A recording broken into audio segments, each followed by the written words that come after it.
Good evening.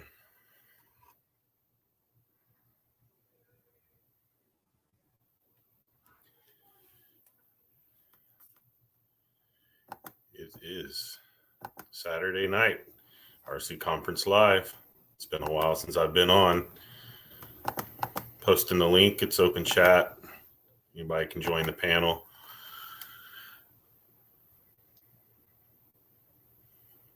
Hopefully y'all are having a good weekend so far. I can say mine is pretty good. And hadn't seen y'all in seems like forever. I guess about a month. Been on the down low a little bit. So tonight I'm in my room, trying to force myself to work on some RCs a little bit. I haven't been doing much of that. Seems like I get a lot done when I Wootsy, how's it going, sir? Hope all is well.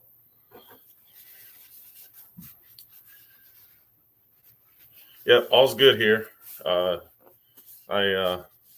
had some planned things with some family.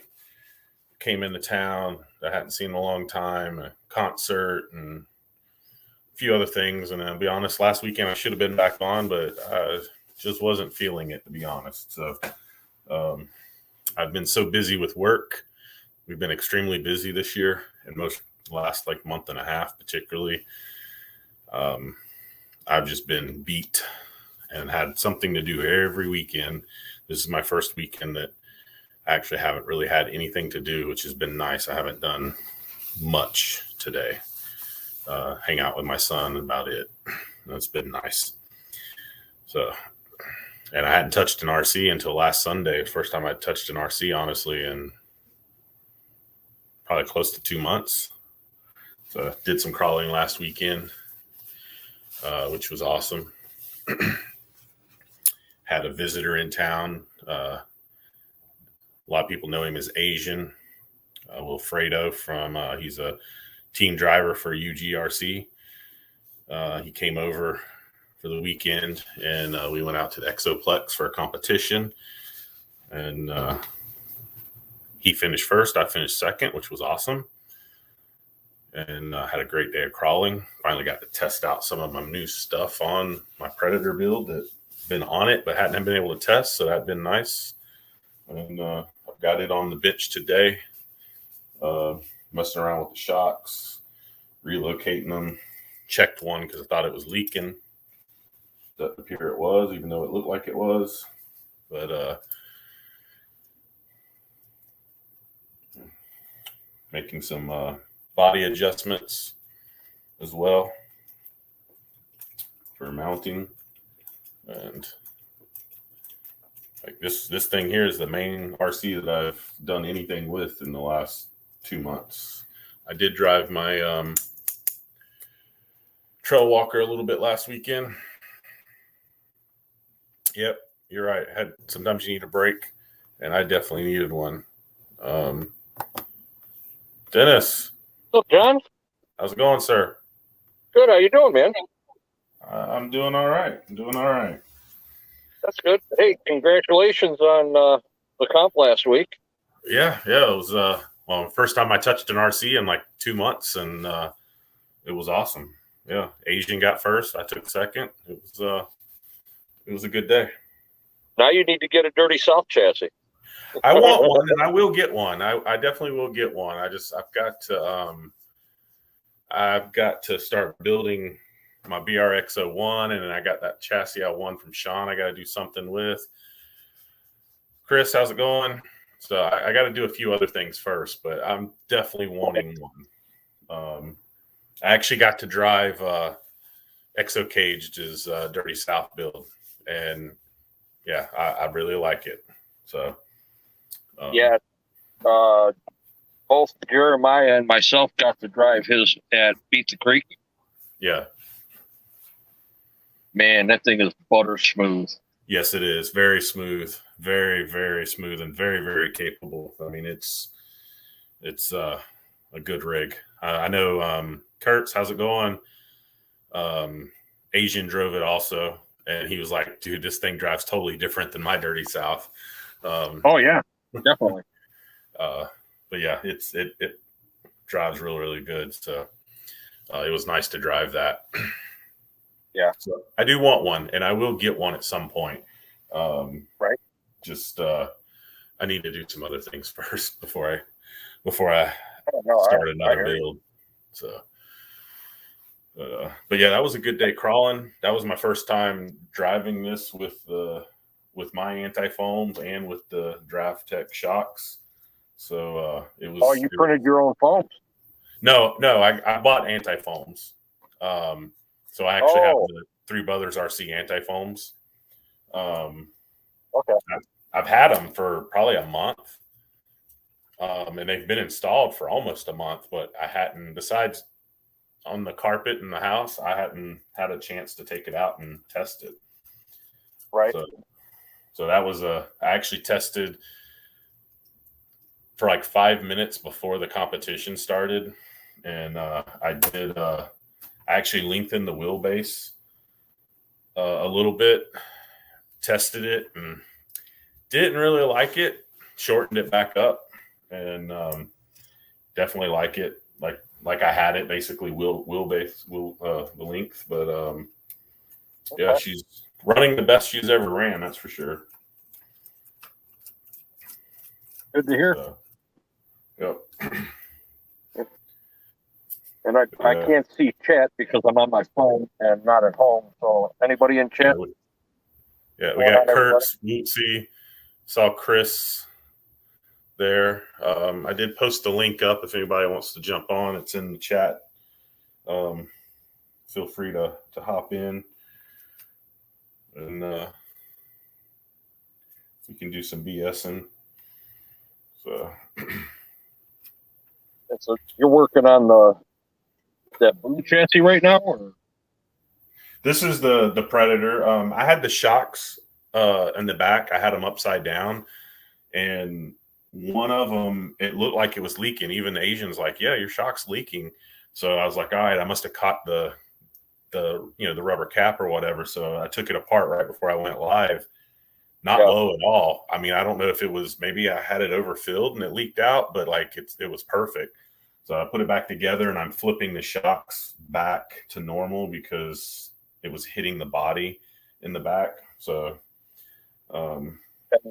those are the Draft Tech shocks that you got on there? Yep. Which I love them. They're awesome shocks. Now they also make a lowering cap for those. I have them. Yep, I have them. The offset cap. Right. Now, if you wanted to sit even lower, put that on the bottom, and you could bring your chassis even down more. See, I had them on the bottom. I had them flipped upside down. No, not flipping the shocks. You flip that link that's on the lowering cap. Yeah, you flip that link on the lowering cap, and it'll drop your truck another half inch. Oh, nice. I didn't. Yeah, a couple of the guys on the team right now. One from the fronts are normal like yours, and then the rears he's got flipped the other way.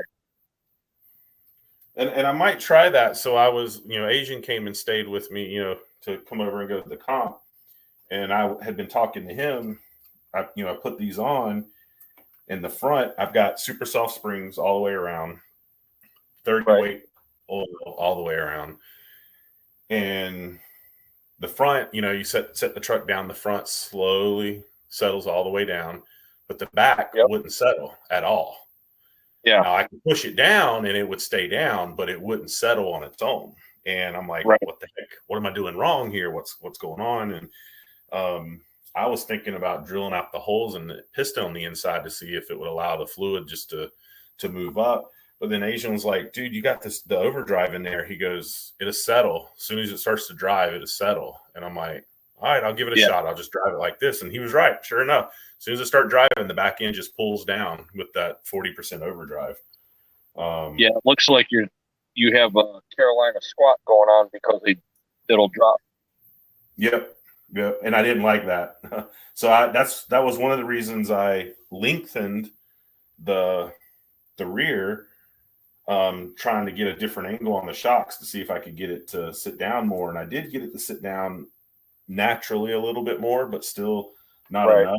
But I did not like the way it didn't drive the same with the longer wheelbase. So I instantly went back and I dropped something here. I don't know where it went. Yeah, I'm running 35% on mine. I've got the UGRC transmission, and I have the overdrive in the front. Yep. And it works great. Oh yeah, I love that high overdrive. Like I love it. Steers so much better. Yeah. Just works really, really well. So really, really like it. But I will say this, that Capra front axle that Exocage has got on his, man, that thing steers like, wow. Like, oh yeah, definitely insane. Hey Sean, what's up? What's up, Sean? Yeah, plus he's got a little bit of overdrive in it, along with the overdrive of the transmission. I think he said he's around 40 to 45%. Yeah, me and him's basically the same amount of overdrive. Because I've got the Trill in the front, and in the UGRC transmission, so that's right at 40%. Right. Which is perfect in my opinion.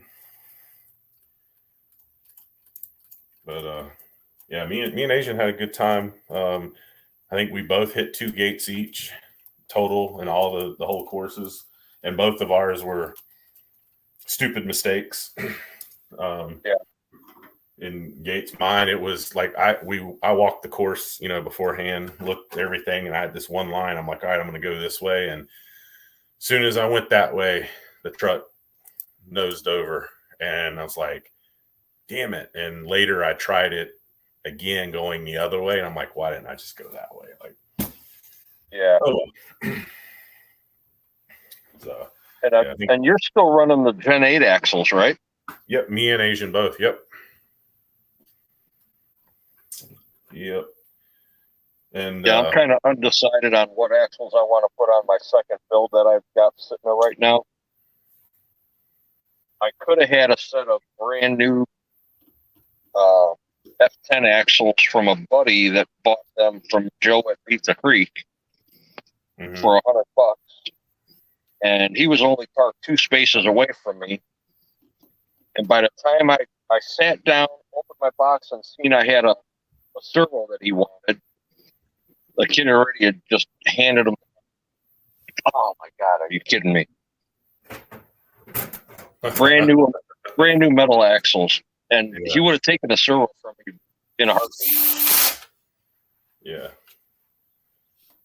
But he wanted, one of the Three Brothers G13s because he doesn't have one. And I've got one that I'm not even using yet. So I got a lot of stuff sitting here I'm not using that I need to. Actually, I still need to put the TRX4 back together. I took it apart almost 2 months ago on the show, and it's still sitting in pieces. I haven't touched it. Right. I don't want to. Like, every time I think about it, I'm like, ugh.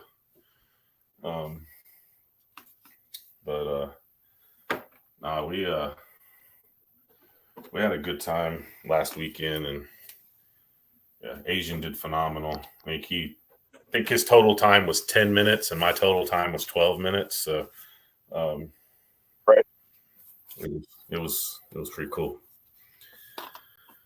So, but yeah, I need to start working on some small tire stuff. Yeah, Sean and I are still waiting for our new kit to arrive, which I wish they'd have been delivered already. But, is what it is. Yeah. Looks like I'm just going to... Well, I'm just going to have to, hammer it out quick. Yeah. Hopefully I can get the detail into it that I want. Get it done exactly how I want. Yep. Because I've got a few different ways that I want to do the body, but we'll see what happens when it gets here. Yeah, I'm same. Still trying to figure out. I think I know what I'm going to do. Brian Taft, welcome. Good evening. I think I know what I'm going to do with the body. I'm still trying to debate what to do with the chassis I want of Sean's. I think I know what I'm going to do. I don't know what body I'm going to do on that one. But I think that's going to turn into my new Class 1. They're talking about doing a leaf sprung class. So I think that's going to be my new Class 1 leaf spring build. Yeah. So,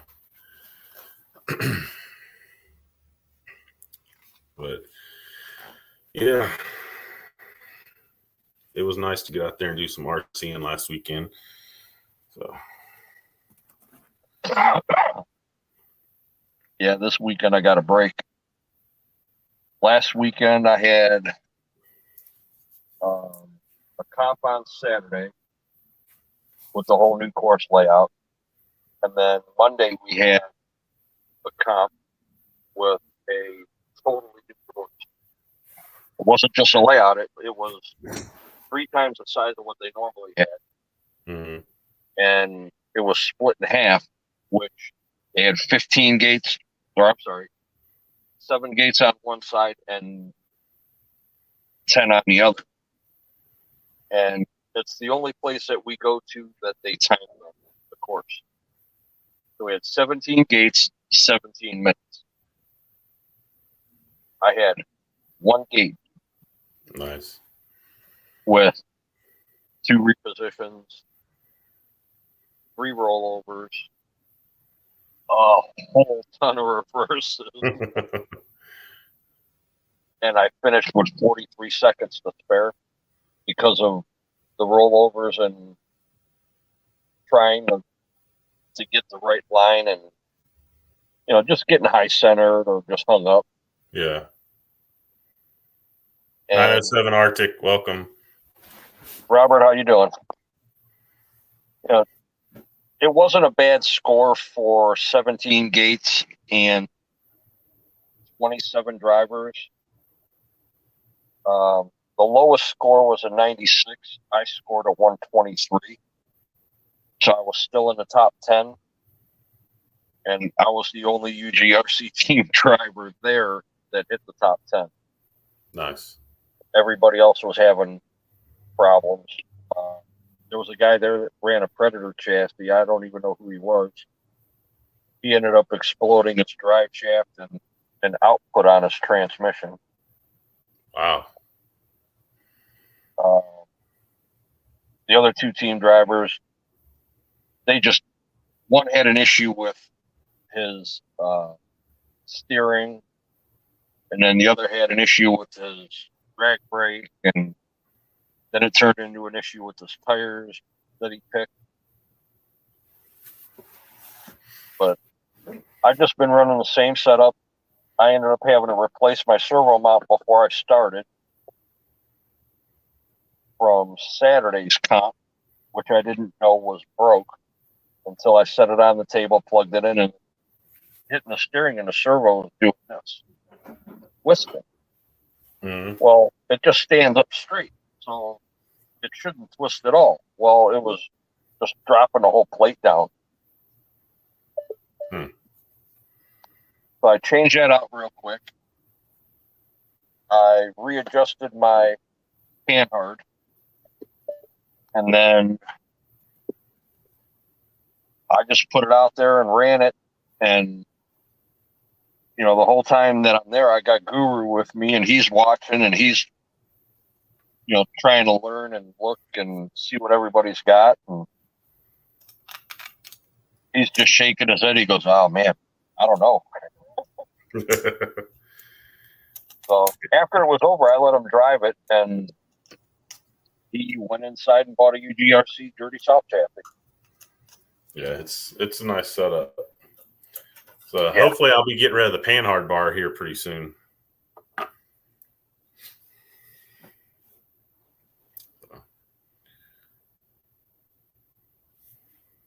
Yeah, I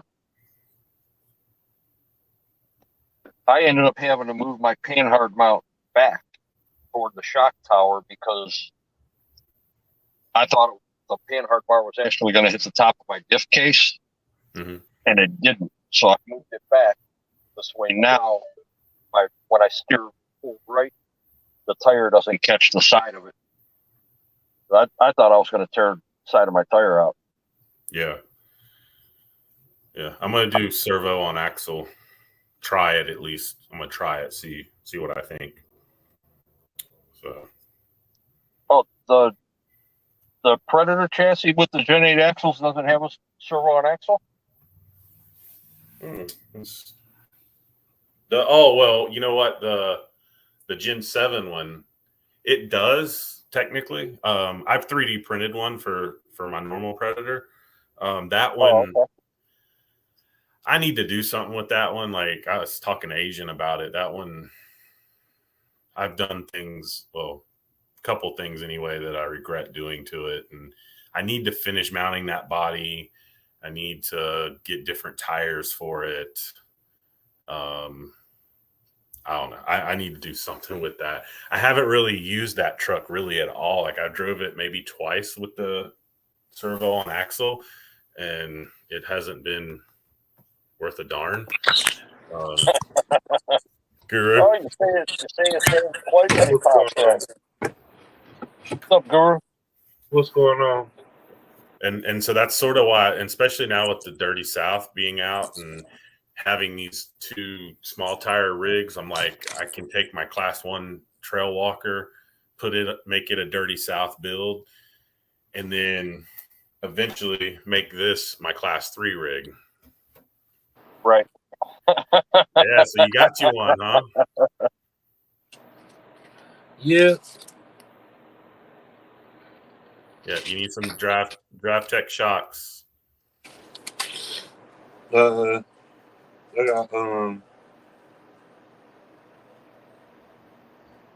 he can use the Gen 7 shocks and just do the Mini T spring mod. Yeah, we'll get them working. The Drive Tech ones are just so nice, though. That was for Gen 7 shocks? Yeah, those are the ones that you have, right? Or are you going to use the Element shocks? Oh, no, I'm using Gen 7 shocks. Sweet. I got them shits laying all around.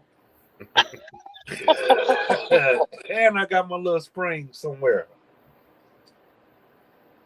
I put it off. Oh, here it is. I was going to say they should be with your chassis. Yeah. I'll put them in there. Matter of fact, let me put these in there now. Yeah, John, the nice thing about it, if you do use the Trail Walker for your Class 1 on a Dirty South chassis, all you have to do is tell them that you want the transmission, the skid mount for the 3-gear. That's the stealth transmission, so it's the same bolt pattern. Yeah. Yep. Which I just put I drove it for the first time last Sunday since I put the more overdrive in it. You know, I went from the stock 5.1 or whatever it was to the, I think, 11% or whatever. And it definitely drives better, steers better than it did before. But it woke it up. It did. It did wake it up. Now I'm looking at some body modifications for it for the time being until I get one of the truly Class 1 ready. So I'm thinking about doing a few body modifications to lower it down, maybe add just a little bit of brass up front. Yeah,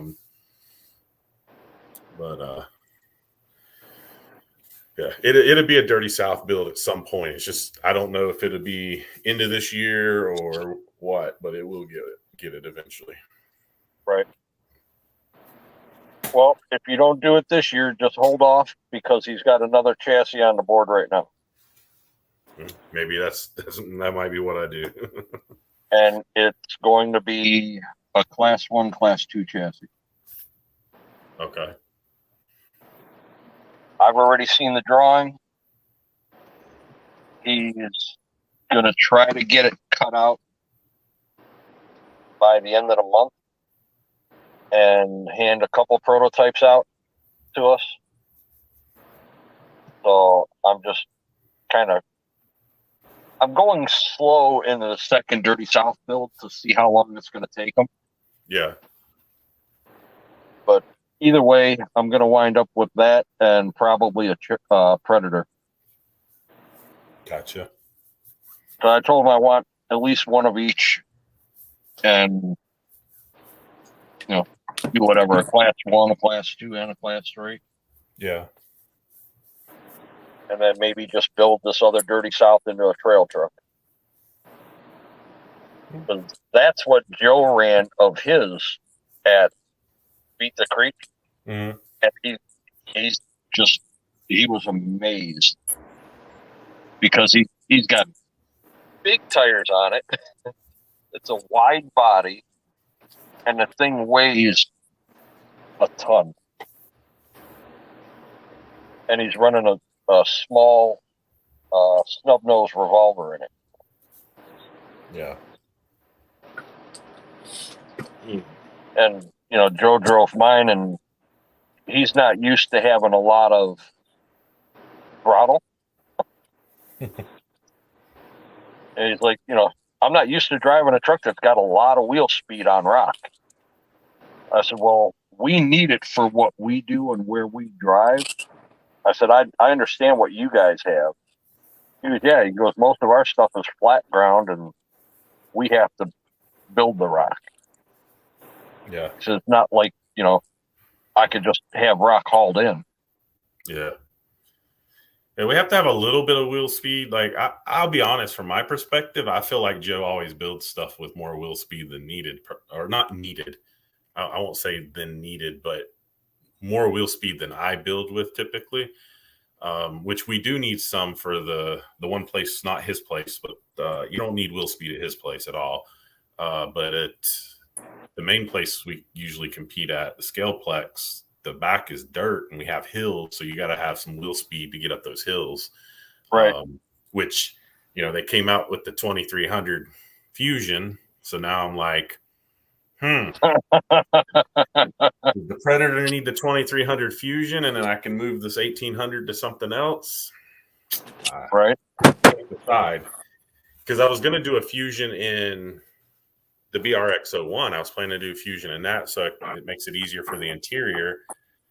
But then Asian's like, well, the 2300 is a little shorter, so that'd be better for the BRX-01. But I'm like, but it don't need that much wheel speed. Like, right. So I don't know. I haven't decided. I will get a 2300 at some point. I guess it'll be a matter of what rig I put it in. Even though you don't need all that wheel speed, it's always nice to have in case you have a gap that you have to really be aggressive with to get across. That's why I was thinking the 2300 for this, because the wheel speed at times can come in handy in some of our competitions, particularly out at Scaleplex. And then the 1800 for a BRX-01 is a Class 1 rig. I think the 1800 is more than enough for that rig. Wheel speed wise. Where the 1800 on this is like, it's right at enough, but almost like borderline of not enough. Like, it's right there. And I'm on stock gearing. I have not re-geared this thing, so I could gear it up to get a little bit more wheel speed, but I don't know why. I tend to not change the gearing on anything, like pinion wise and spur wise. Like, everything I have is running stock pinions and spur gears. Well, now too, with the amount of overdrive that you're running, you can go with that higher KV motor. And if you get into a situation that you have to make a sharp turn without reversing, you just sit and just hit the throttle, and will give you enough wheel speed to pull you around like Dick. Yeah. Yep. That's a good point. So that's actually where I'm leaning towards. Just Asian was telling me, and he's got a point. He's like, the 2300's 6 millimeters shorter, so that would just work even better in the BRX-01. Right. Same time, competition rig, 6 millimeters shorter would also be beneficial too. Right. So, but I haven't pre-ordered one, but I will be getting at least one. So yeah, for sure. And what tires do you run on that now? On which one? The Predator? Well, yeah. What tires are you running on it right now? It's got the landmines with the three Brother RC anti-foams. Okay. So I'm finally satisfied with the landmines now with these foams. They finally perform like I feel like they should. Right. Of course, my question is do I put the anti-foams on a set of Canyon Trails and see how they perform? But just use the foams that came out of the landmines in the Canyon Trails. That's not a bad idea because I got those laying around sitting here. Because I know those foams that come out of those are stiffer. Mm-hmm.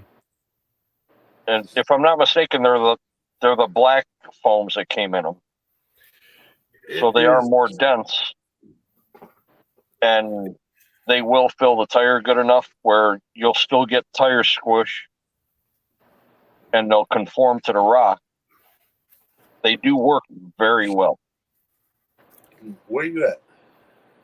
So I think, let me see. I have the phone sitting here somewhere. Let me see. Where were you last week? Who?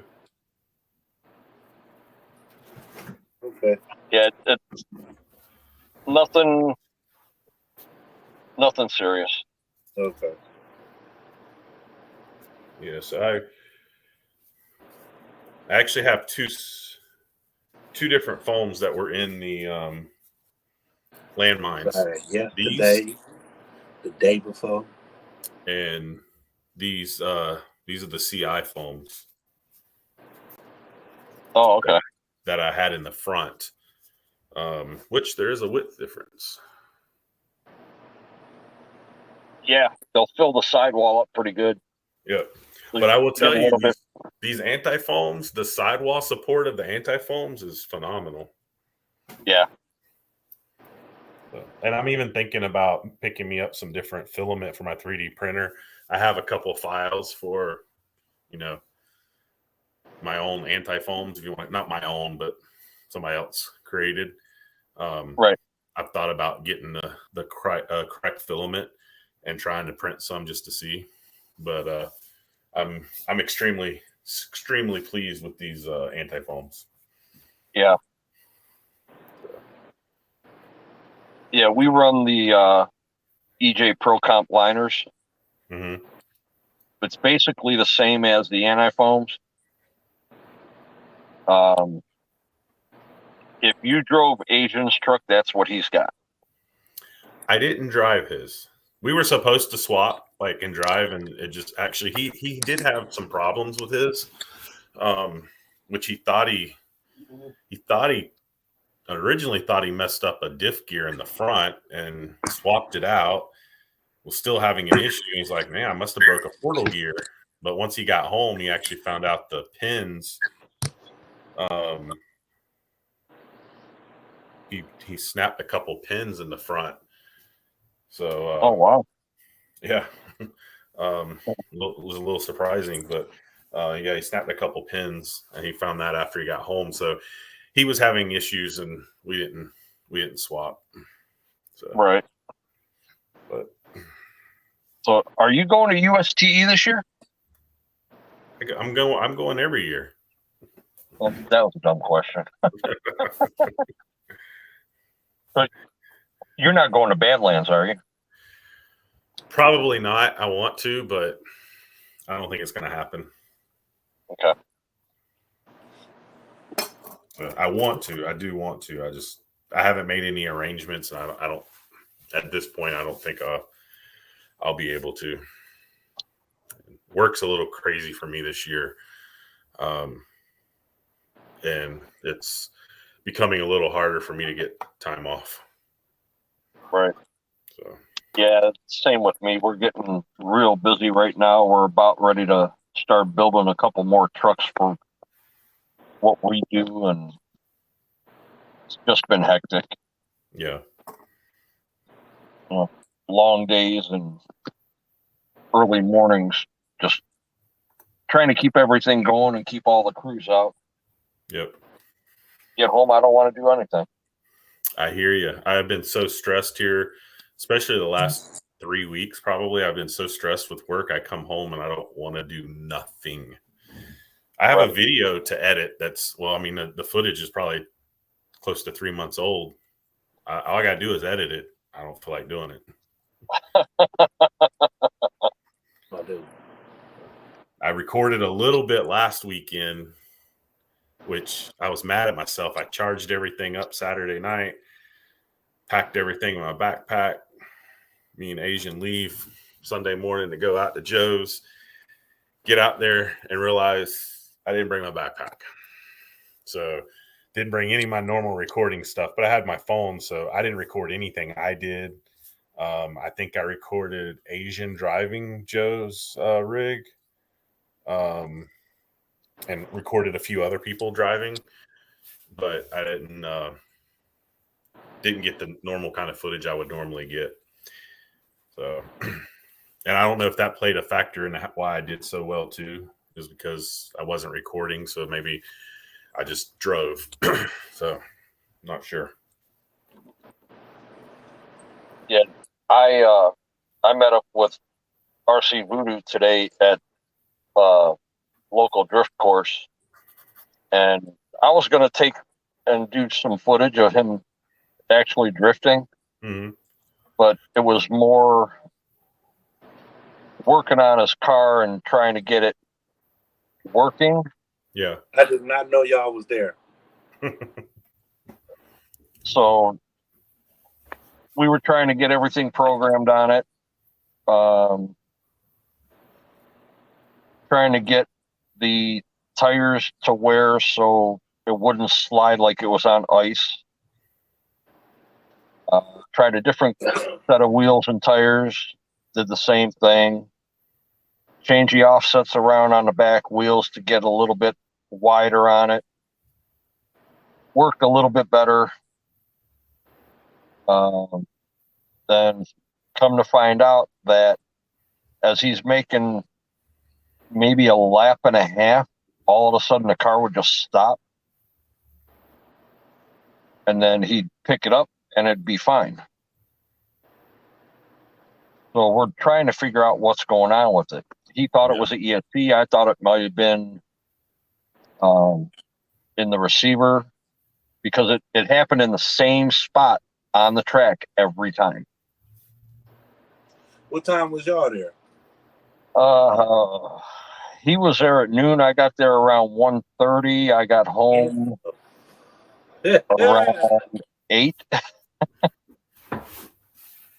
I should have went back in the back. I didn't go no further than I came in there. Matt came in, drove his little TRX4 with the drift car on the back. Right. And when he came in, he gave me my 2 parts. We spread some words and I jetted up out of there. I did not know y'all was in the back. Yeah, Matt and Jay were both in the back. Yeah, I talked to Jay the last time I was there, so it wasn't no need to talk crap to him again, because every time he try and get me to get into the drift car and stuff. He wasn't trying to talk me into it because I told him I'm not doing it. Yeah. Kevin Gibbs, welcome. Good to see you in the chat. What's up, Kevin? No, he real good friends with the person that I do my groceries shopping with. Oh, I kind of figured that. Yeah. That's how I met Jay. That's how I get the J discounts too. Yeah, but eventually we come to find out exactly what the problem was with his car cutting out like that. Yeah. I told him, I said, you know what? I said, just for the hell of it, check your battery. And he uses battery tester, and it was showing 3.6 on both cells. He had the cutoff set at 3.2, and I think his battery tester is bad because when he plugged it into his charger, it showed 10%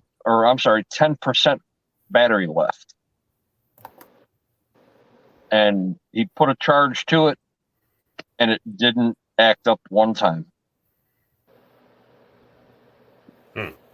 So he was still messing with it when I left. And he wanted to start heading home by 7 o'clock. I said, well, it looks like you're staying. He goes, oh, no, I'm going home. He goes, I will drive home tonight. I don't care. So Kevin's asking if your wife's in the hospital. Nothing serious. Good. There's the man, the myth, the legend, Asian. Been talking about you, sir. What's up, Asian? Congratulations last weekend, man. Yeah, he did some good driving. Oh, yeah, him and Scotty are always putting the UGRC on the podium. Now, where was he at last weekend? He was here with me. Oh, he's in Mississippi, but he was in Florida with John. Yeah, we went out to the Exoplex, to Joe's place, and competed. He got first, I got second. So,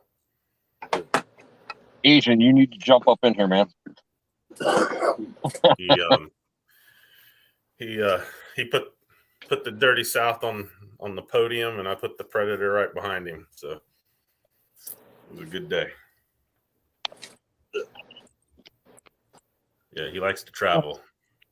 I think he even told me that he's like, when I travel away from home, I seem to do better than when I compete locally.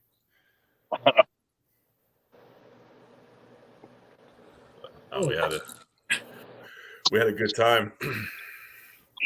that was crazy. I left. A lot of RCNs. House came up there. Y'all would have up there. I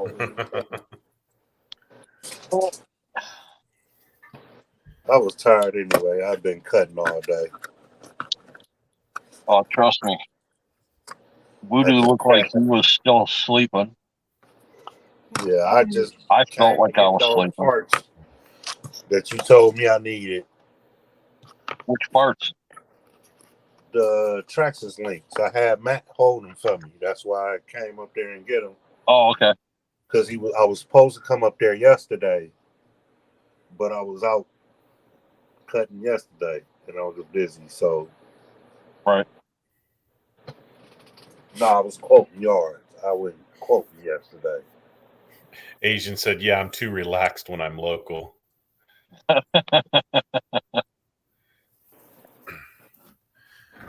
Asian, jump on in here. Stop fight, y'all. Yeah, we had good. I want to get up to Cherokee Village and crawl, which is north of him. I've heard good things about it. 907 Arctic, thanks for stopping in. Have a good one. Take care, Robert. All right, Arctic. I just wish I could see chat. Stacy made it back. I see Asian. She didn't stay in Nashville forever. Yeah,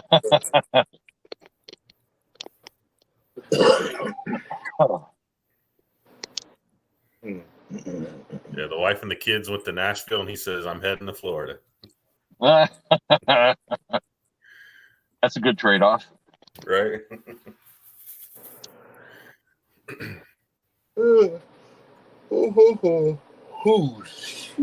Yeah. My links will be here on the 17th. And you ordered the ones that I told you, right? My transmission, the 288s. Yep.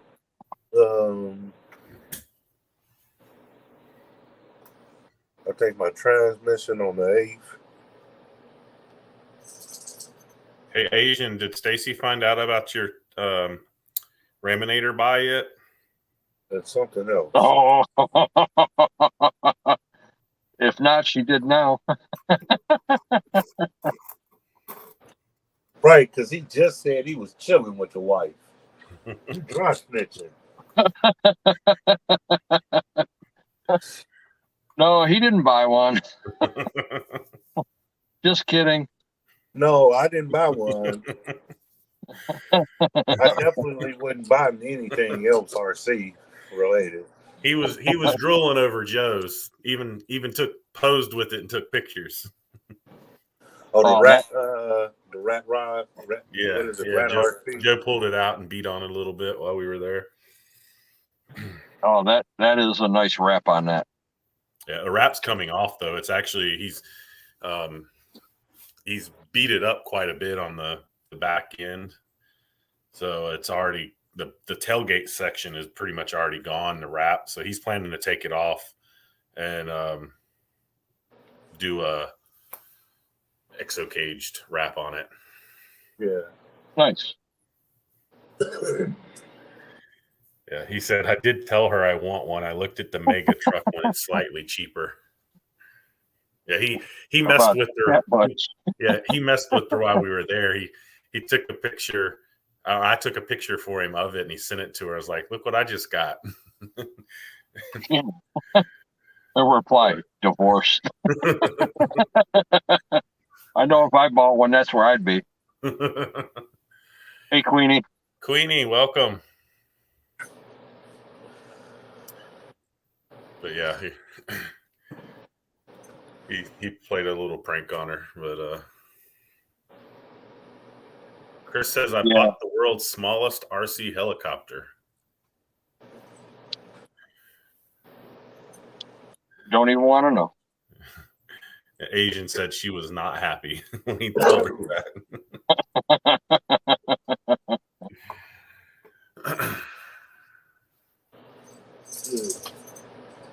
Yeah, that thing's pretty impressive, though. I don't think I would ever purchase one, but it's pretty cool.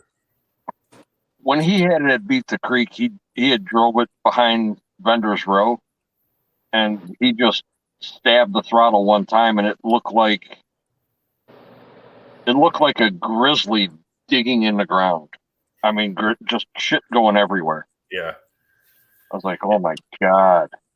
In the grass, it'll pop a wheelie easily, like straight up on the back bumper. Like, oh yeah, in the grass. In the dirt, of course, it's spinning, so it's pretty cool. So,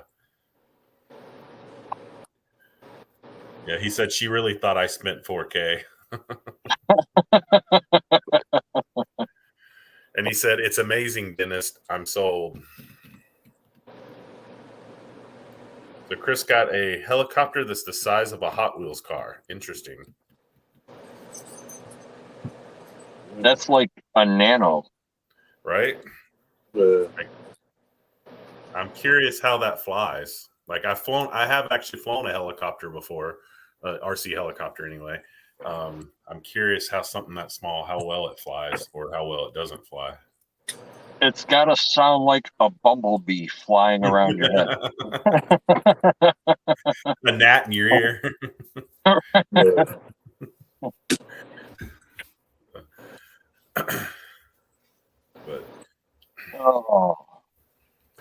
yeah, Kevin, he didn't actually spend the 4K. He just teased her or played a prank on her that he did.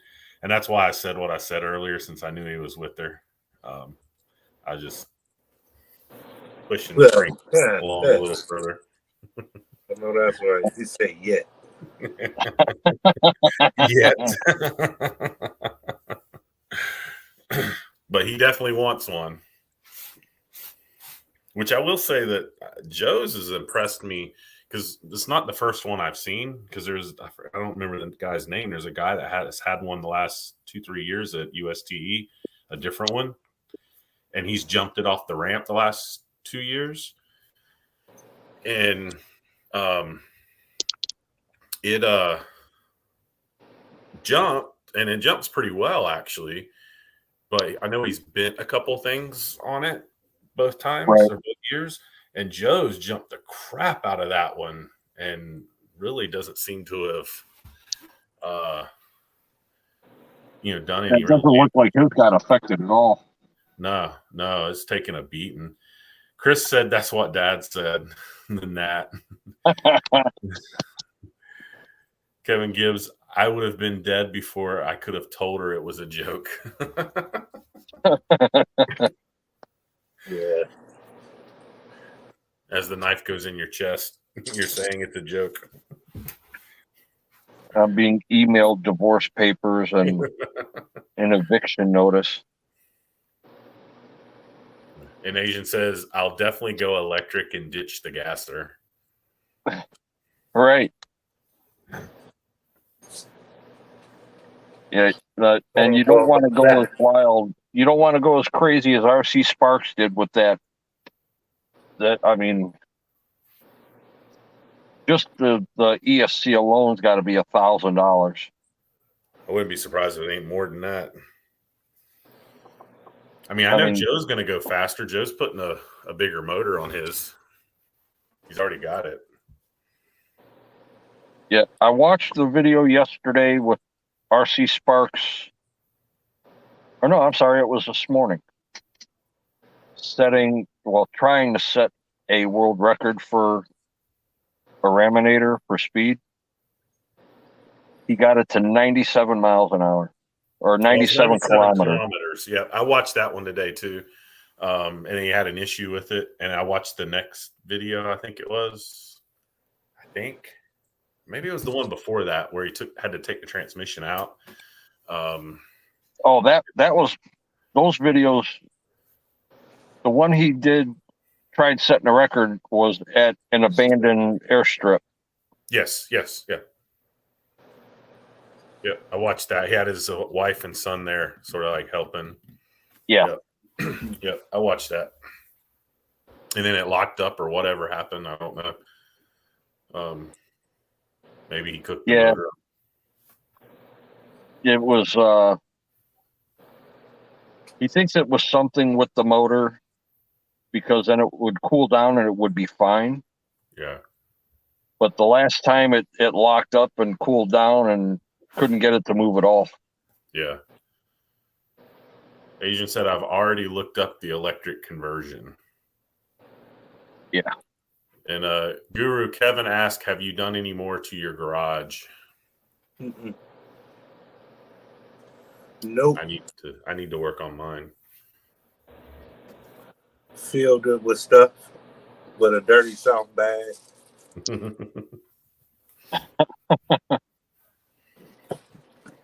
I got a feeling that bag's going to be a lot more full than that, but before it gets to me.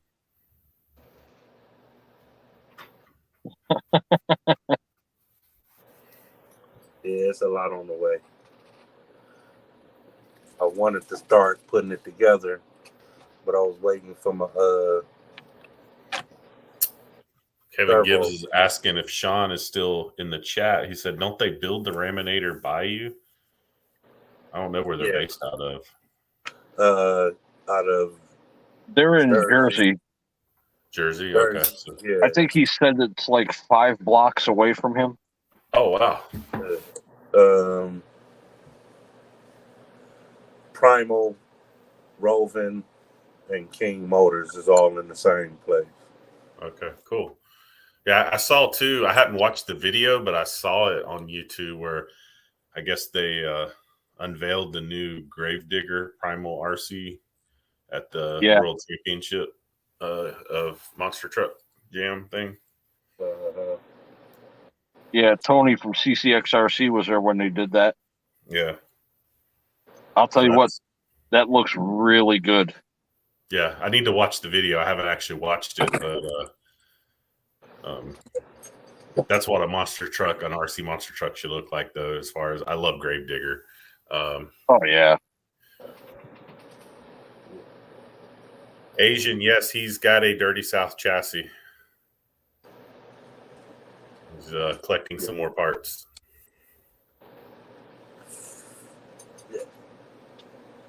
Who talked you into that?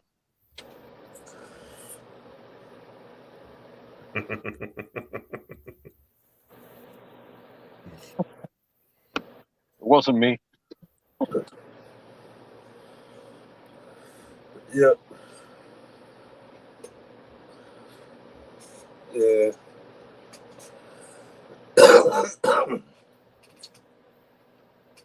I guess I'll be in the competition. Learn. I'm the young Padawan.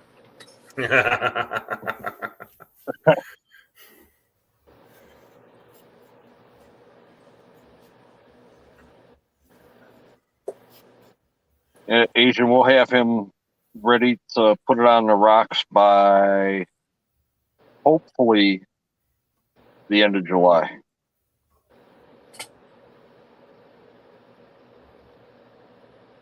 And you're using Gen 8 axles? AR-44s. Oh, okay.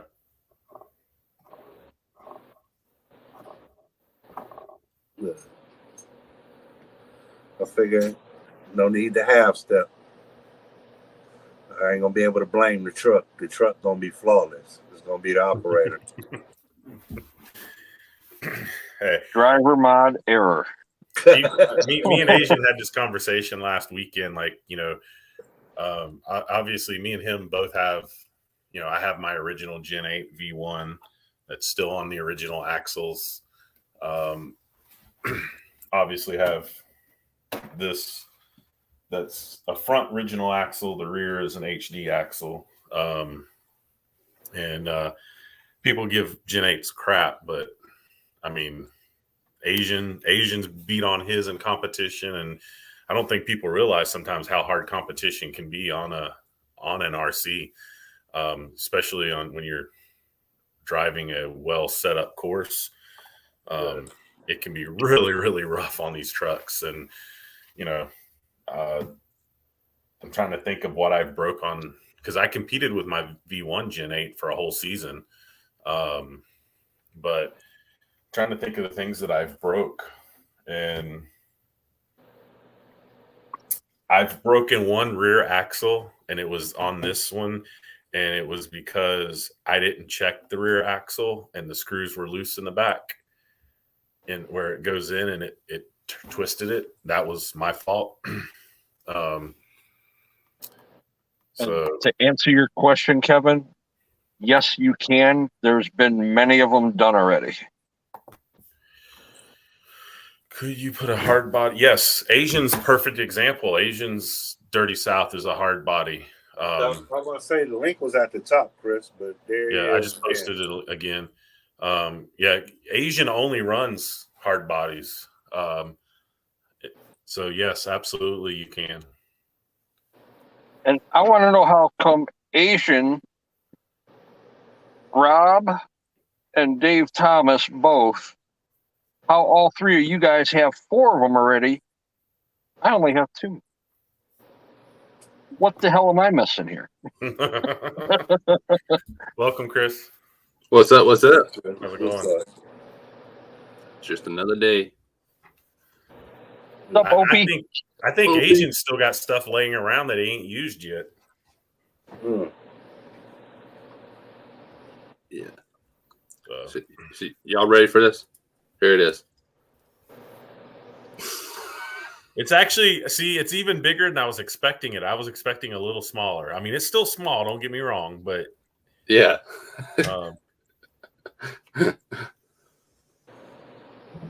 Have you flown it yet? A little bit. Okay, Asian. Sure.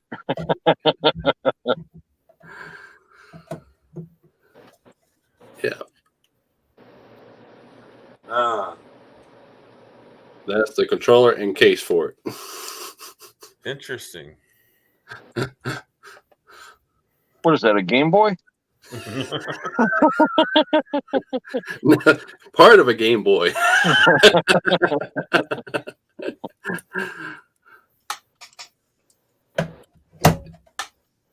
Yeah.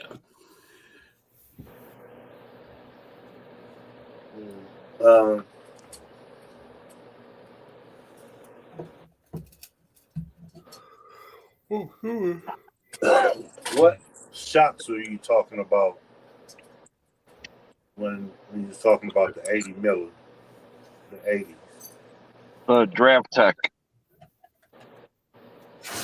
Deluxe Fab Draft Tech shocks. Yep. Dennis recommended them as well as Asian, and I got me a set.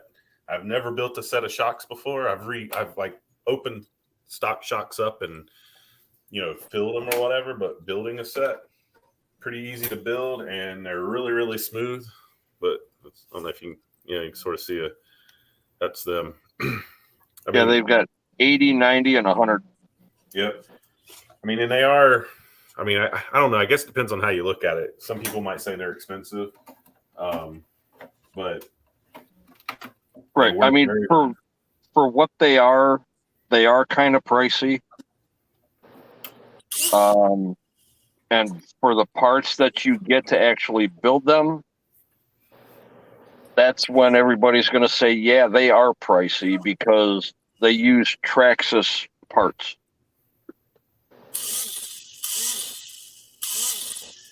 And I'm with Asian. I mean, I've had them a short period of time. Dennis has been running them longer than I have, and Asian's been running them since they came out.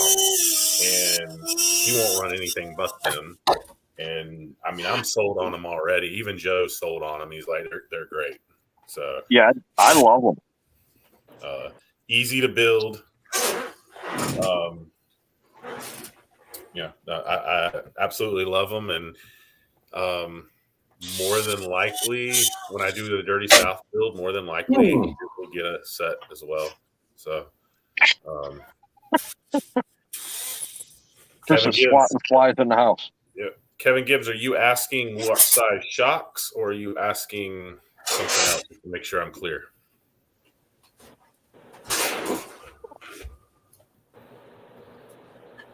I believe you're asking what shocks, but and Asian hit that right on the money. That's exactly what they are: is milled down Traxxas shocks.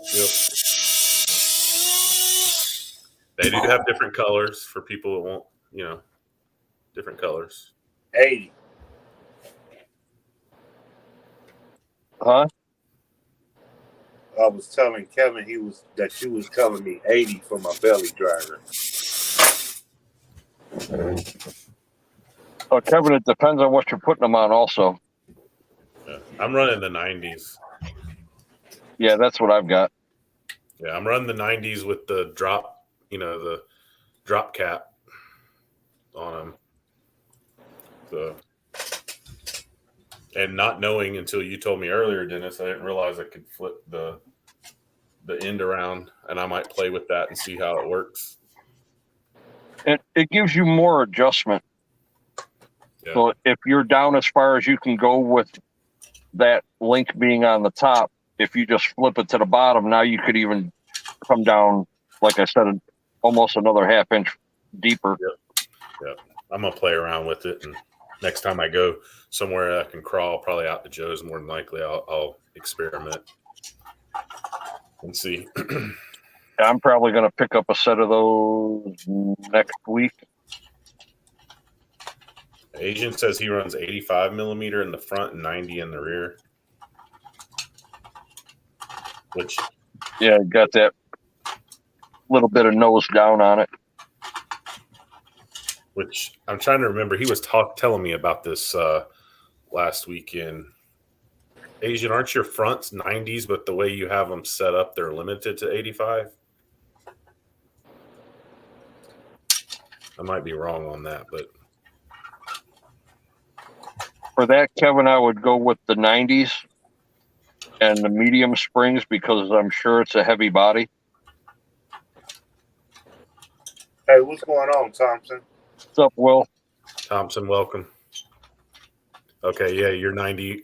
Asian's 90 limited to 85. That's what I thought I remember.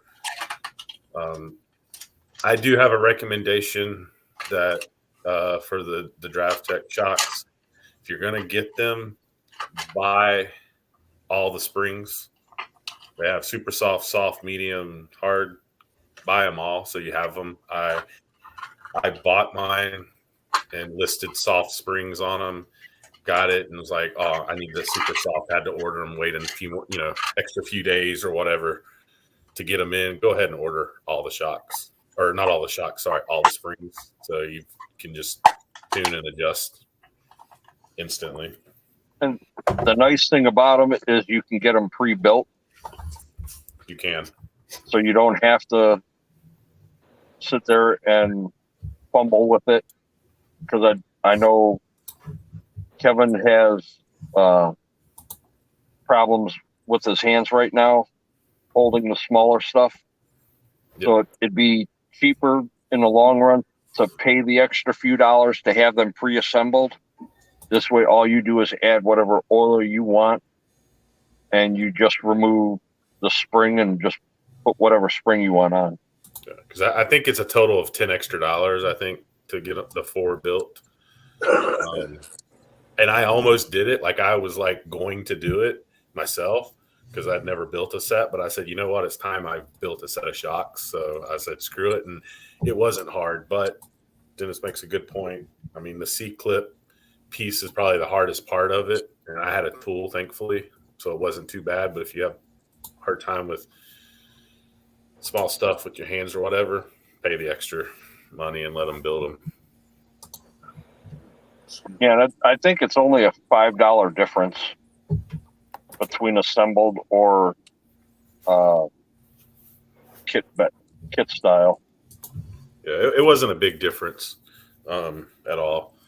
So, but see, Agent, I thought your truck sat down a little bit lower on the front. It might have just been the way that the picture was taken, but it looked like it nosed down just a little bit.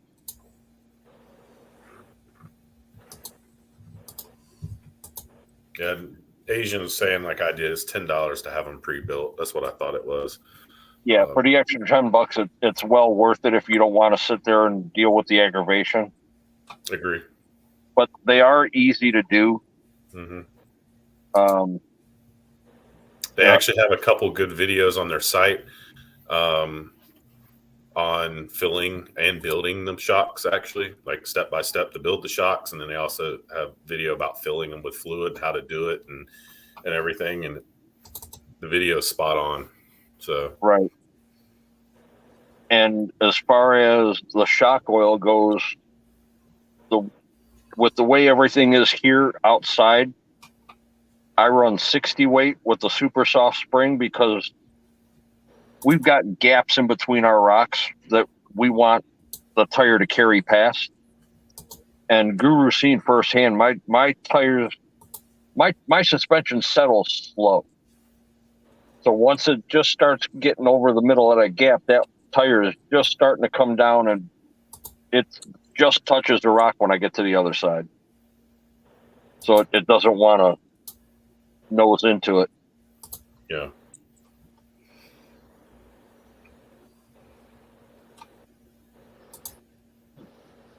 But it all depends on where you're at as far as, your year-round temperature, the weight of your truck,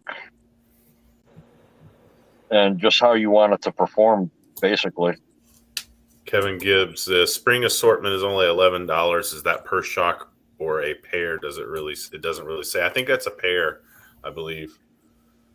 Yeah, I think that's just for 4 springs, regardless of is it? maybe it is.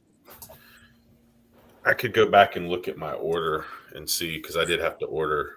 But $11 for each spring set is not bad. No.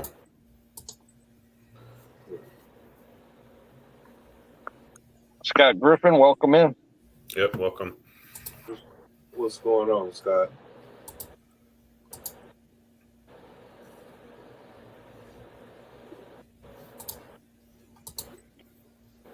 Asian, I'm going to be getting a hold of Chad this week. I got to go over and get another servo mount. I'm going to see when he wants to do another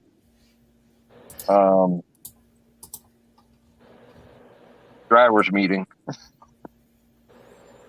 Yes, Scott's correct. You get 1 set of springs with each set, which is correct. You do get a set. What's up, Sean? With it. But my recommendation is go ahead and buy assortment so you have the adjustability to play with what you want. Right. So then you got pre-built shocks with whatever spring you want on it, and then you're basically just ordering 3 more sets of springs. Yep. Kevin Gibbs, $100 for all 4 shocks built plus extra springs is not a bad price at all. No, I mean, honestly, it's not. I mean, some people would probably complain about it, but once you have them in your hand and you even see them in use and you realize how nice they are, it takes all that away. Yeah, and they don't get that stiction from just sitting like your other shocks would. You know, you go to push it down and you get that little pop. These don't do it. Yeah.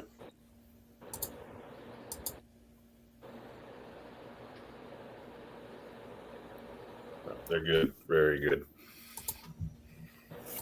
I'm definitely glad that both Dennis and Asian both highly recommended them because, and even Joe said the same thing. Like, I mean, he's running them too, and he's like, they're great. Yeah, when he first got the chassis from Jeremiah, he had posted on the site, you know, what everybody recommends to use on that.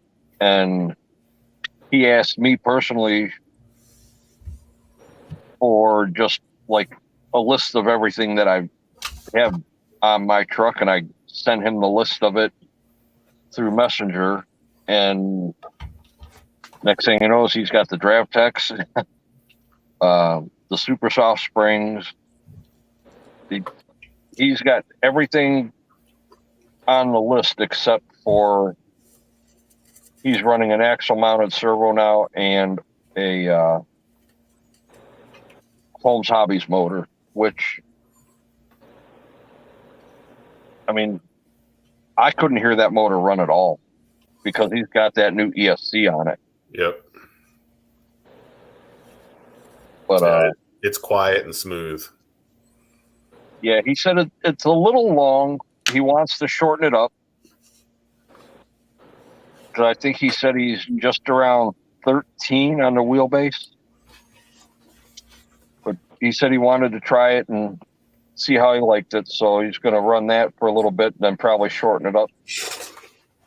He's been very impressed on the transmissions. Yeah. He's been very impressed with it.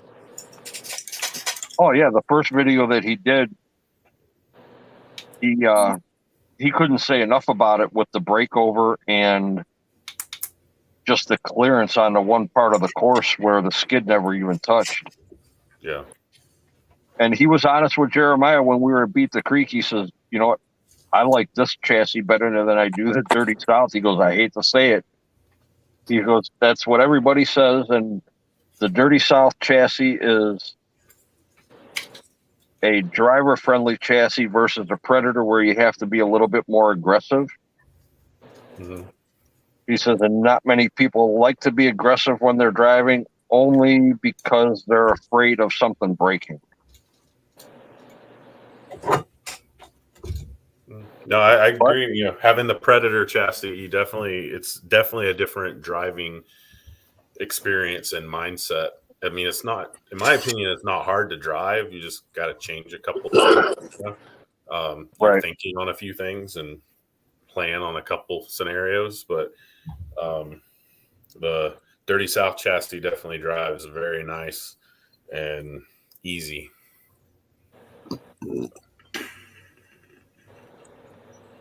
And I'm trying to think who he let when we were at last weekend at Joe's, you know, competing. Joe didn't compete. He don't normally compete at his place. And he let somebody, I think it was one of the new people locally, he let them drive the Dirty South in competition. Yeah. Kevin Gibbs says, I only really trail, but it would be nice to have something a little more capable. You know, I mean, you can still put a nice body on it. And yeah, I mean, he set one up as a trail truck and he ran it for the whole day Saturday at Beat the Creek, and it worked perfect.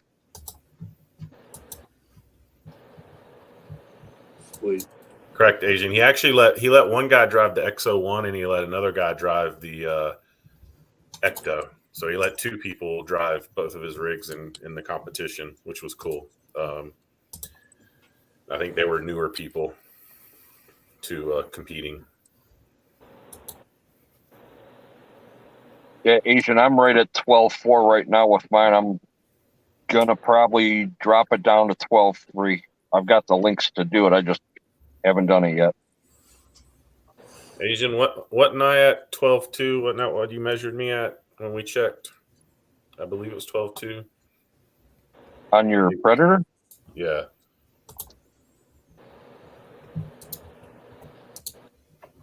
I mean, I can go grab tape measure and measure it real quick, but Asian measured it, and I think it was 12.2 or 12.1 3/4 or something like that.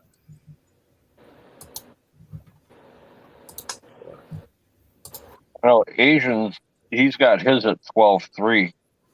Yeah, I'm gonna go grab my tape measure.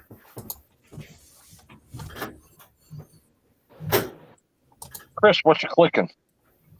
What? What you clicking? My mouse. No shit. Are you doing some editing or something? Just cleaning out some of the stuff on my computer there. Get rid of some old videos and stuff.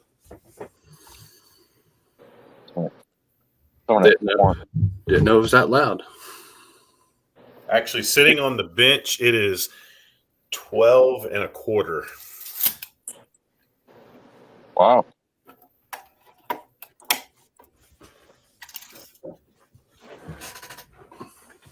And sitting on the ground with the suspension settled, it's a couple millimeters longer, but not by much.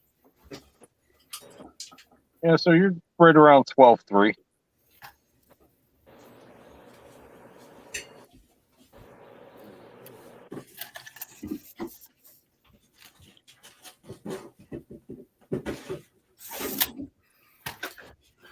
Yeah, it was longer, Asian, when I made the adjustment, remember, and moved the links and lengthened it, but I ended up moving it back on Sunday because I didn't like the way it was. Kevin Gibbs, I have horse money on the 17th. What's horse money? I was just going to ask the same thing. And agree, Asian. You're right. The Predator likes the shorter wheelbase better for better breakover. I agree.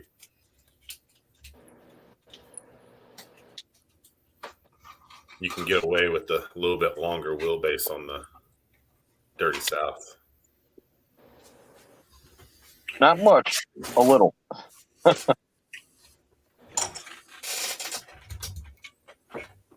When I first built the prototype, I was at 12.8. I mean, it worked good. It was too long to get up certain areas. It wanted the high center too quick. They board Kevin Gibbs. They board horses. I didn't realize that, Kevin. Nice. I forgot all about that. I grew up around horses. My mom has 3 now.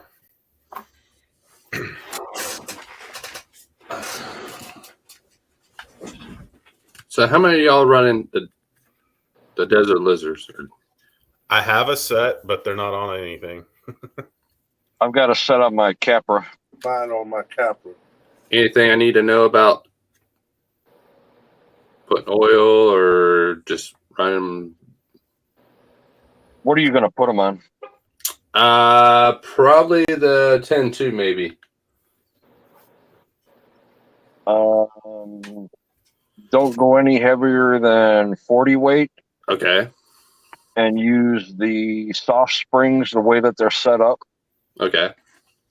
Because it'll be the soft top and the soft bottom, the short and the long. Yeah. Just do 40 weight and bleed them as normal and put them on there. All right. It's going to sit down low, like you only have about maybe an inch of the the shock shaft exposed. Yeah. They're not a bad shock. I mean, it really depends on what you're putting them on and what you're going to be using that truck for. You know, like my Capra, I've got the 90s on it with, I think, 40 weight in them, because you can change the pistons in them from 2, 3, or a 4-hole. I just left mine the way they were, just put the oil in, and they work great on the Capra. Yeah. It was either the 10-2 or the comp vehicle. I bought, the ones I have, I bought them initially for the Predator and did not like them whatsoever. Yeah.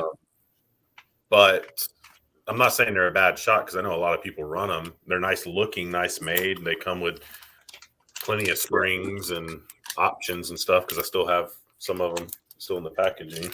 I mean, they do like a little bit of weight compared to a light truck. Yeah. My Predator is very on the light side, so I haven't tried them on what I would call a more normal truck. So I don't really have any experience there. I only have experience with it on this. They might do a lot better on a more normal style truck, but Asian said that Scotty's is a 12.8 wheelbase and is a beast.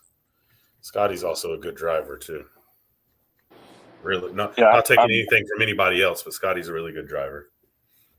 Yeah, I'm still new into it, so I'm used to the 12.3 versus like 12.7 or longer.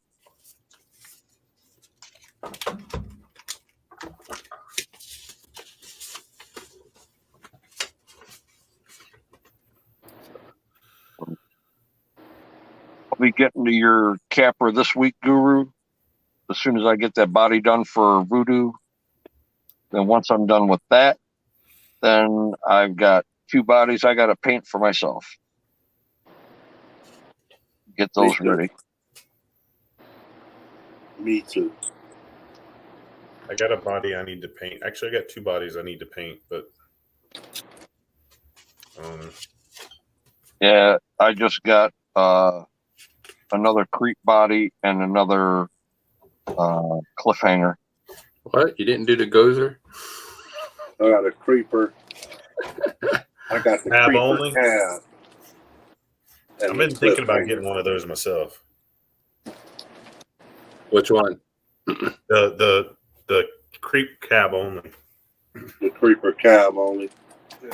Because I 3D printed a bed. Nice. Well, looks like I'm going to have to get me a cab only and have you print me a bed.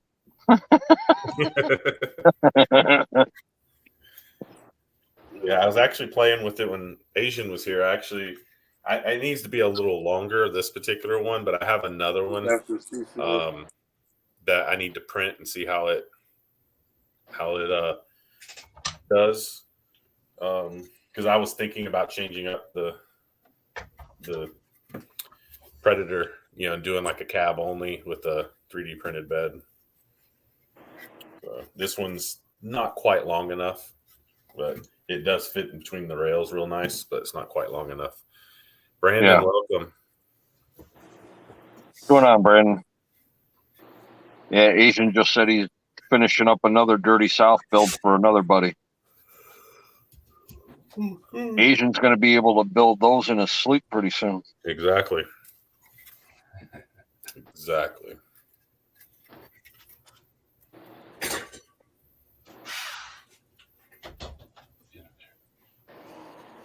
I like the flexibility of the Dirty South chassis as far as mounting locations for like shocks and stuff, having all that adjustability. Yeah. That's really nice. I mean, you got a fair amount in the Predator, but when I was messing with. I have the shocks as high as I can put them, and really as far forward and high as I can put them without either extending the axle further out or using some kind of a extender or something. Yeah, like a shock key or something. Yeah. Exactly. Yep. And I was looking at going to do that. But thankfully listened to Asian and, went and tested it the way it was, and it does just fine. Yeah, I actually stood my rear shocks up a little bit more and moved my shock mounts back some, and it made a big difference. Eliminated most of the torque twist that I was getting, and I put a link riser on the rear axle, and now I'm at 0 torque twist. Kevin's asking, Dennis, what would you charge to build a Dirty South chassis?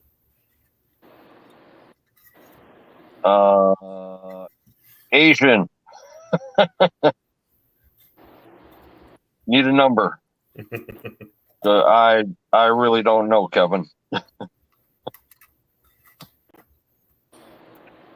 To be honest, I wouldn't know where to start with the price.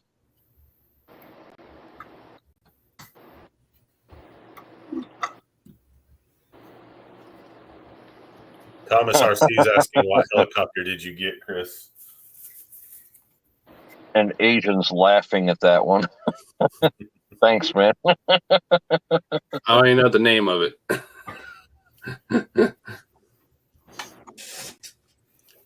I saw it today at Cracker Barrel, and I was like, oh, yeah, I got to get this just for shits and giggles. Why not?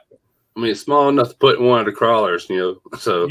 And now you say that, I think I've actually seen that at Cracker Barrel. Yeah. Yeah.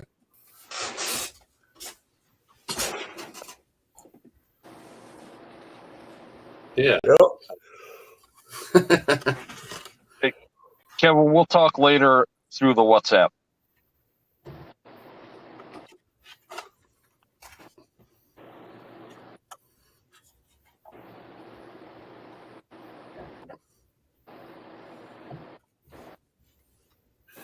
Brandon, I was working at the property all day. I was pulling cut down trees to the fire with my wheelchair.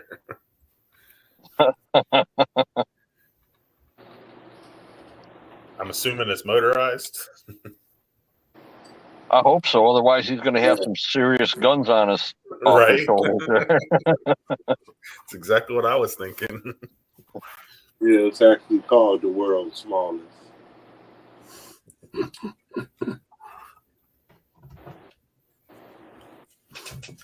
I don't know. I just bought it for shits and giggles of it. And put it up on your finger. The what? Which one does it measure?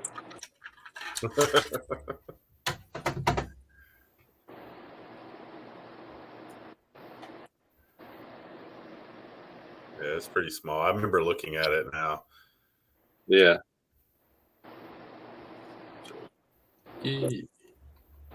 Sweet.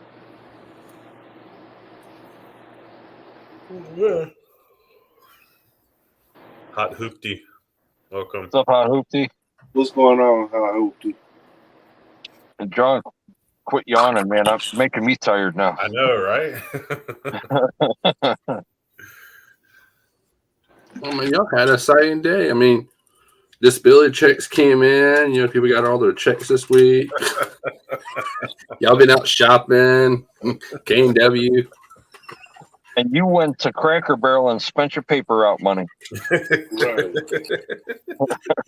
On a toy helicopter. Hey, I worked hard for that money. Folding a lot of papers and throwing them on porches, man. That's a lot of work.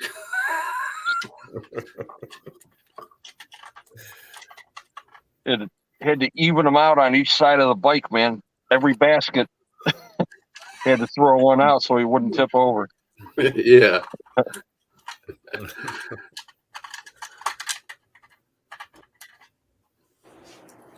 Yeah. thought it was funny. They're out of straws today, but in their gift shop they have a whole rack of straws sitting right there. It's like, why can't you just grab those off and give it to the customers? Well, we gotta sell those. Yeah, they want to sell those. Oh, okay. What KV? Hot Hookie. Fusion 1800. Fusion 1800. I'm guessing. Castle motor. How much money did you put in that claw machine you get it, Chris? That's funny.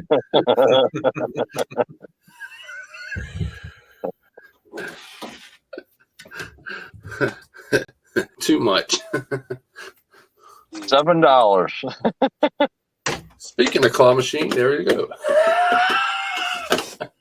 We had one of those. Oh God, that exact one.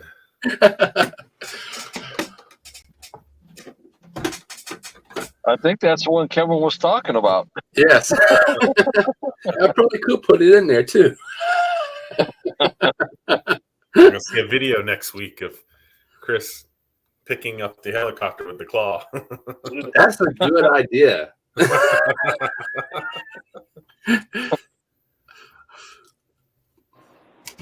I mean, he had a hell of a time trying to get candy out of it.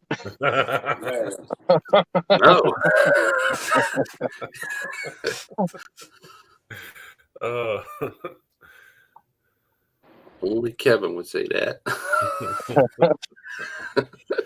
I think I beat Kevin to that one. Yeah. I think I'm running that same. I'm running that same motor in my TRX4. The sad part is I had a claw machine right here. Oh, he said he's going brushless though, right? Yeah, brushless. Oh, so he talking about the Valenian. Oh no. You're trying to make that TRX4 move out. Right. Especially if it's a 2-speed TRX4. Yeah, he's probably trying to just keep it all Traxxas. Oh, okay. Same thing I did. Yep, that's the one. Right. Valenian system in it. I have an original, like when they first came out with the Millennium. I have one of the original ones. Traxxas TR4 at 50 miles an hour.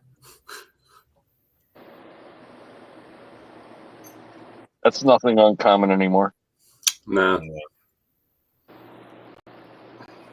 What's that? A 50-mile-an-hour TRX4. That's nothing uncommon now. Everybody and their brother's doing them that has them. Yeah. I don't have one. I ain't doing it. I'm about to say no. So I said everybody that has one Exactly. is doing it. Them young whippersnappers can't hear. I'm not doing that. Because it's not your truck, it's your wife's. What? The I TRX4, got a sport. you have a sport that doesn't have a 2-speed. Oh, you talking about that one? Uh-huh. Oh yeah, no, she got two of them. Ugh.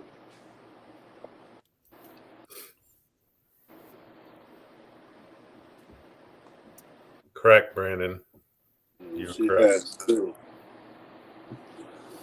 But it still does the job. That's what's in my cheap drag car. What's that? The Valenian? Yeah, the original two pole.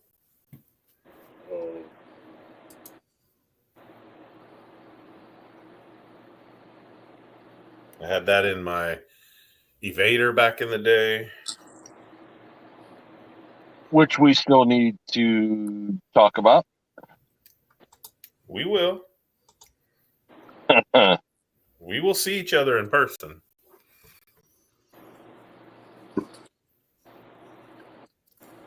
before Beat the Creek 2023. That's feasibly possible.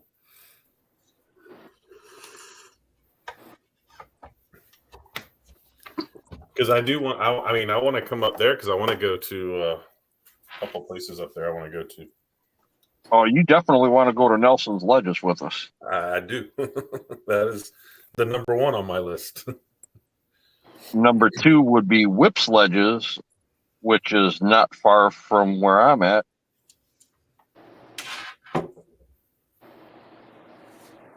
Yes, Asian, you're right. You do need to go to Ohio. Maybe we Yes, just you make a do. road trip out of it. There you go. Good. And Why if- not? Come on to North Carolina. nah, Fun. North hell Carolina's with y'all? not that far from me. Actually, next year. I actually almost ended up in North Carolina last weekend in Charlotte, but didn't. It's 3 hours from me. yeah, too many turns. Straight shot.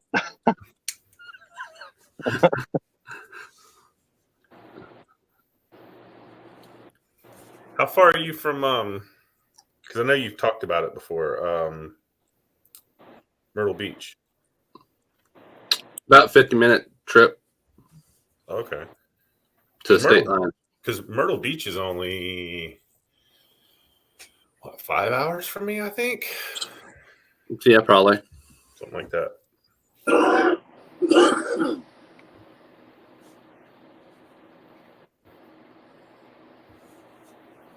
That's where I bought my well, I don't have it anymore, but that's where I bought my SCX 24 that I had for a little while.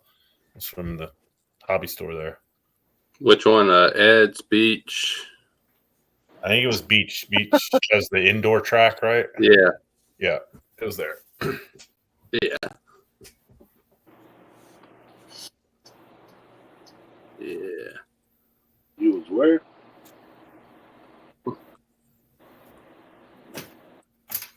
Just don't go on there on a Saturday because them fools don't know nothing.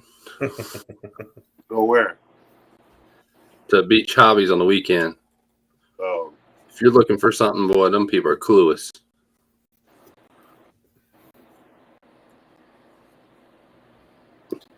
Ocean Springs, Mississippi. Oh, is that where Asian's at? Yep.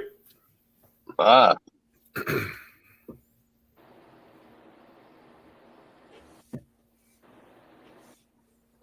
Yeah, we're gonna try and talk Jeremiah into getting some rock over at his place so we can build a course over there. Make it a test facility. okay. Brandon, I've never had my Velon go into cutoff. I mean, I've had the motor hot, but I've never had it shut down. I've actually cracked a rotor once that made the motor so hot, but never had it shut itself down.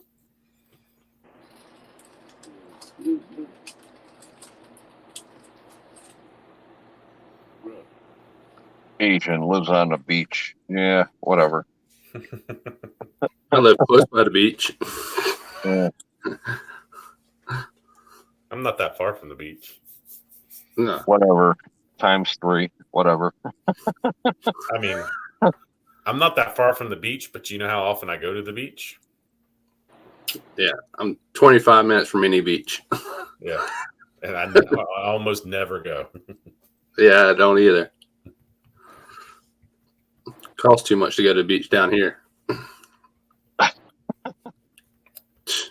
You can get on them free here, but I'm not a big beach person.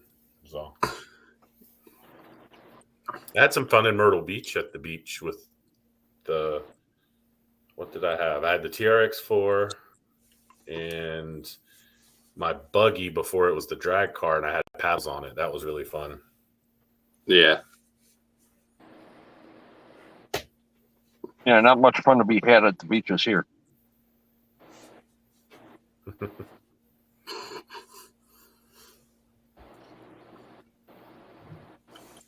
claw those beaches. No. Just like a giant litter box. Off the lake. Yep. Mm-hmm. I'm gonna do that scene from Jaws. You in the water, the sharks in the water. Yeah. Hoopty's in Asheville, North Carolina. Asheville. Nice area.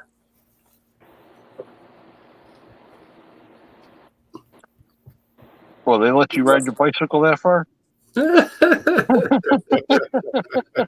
was gonna say, if you're allowed to go that far, you're off Dave the lake. Thomas, You welcome. like to crawl. Better be home before the streetlights come on. What the hell's a street light? What's up, Dave?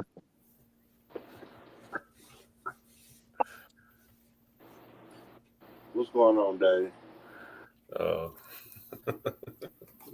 Don't you got to be back at home like at 7 or something before the street light comes on? No, I don't have to be home until they go off.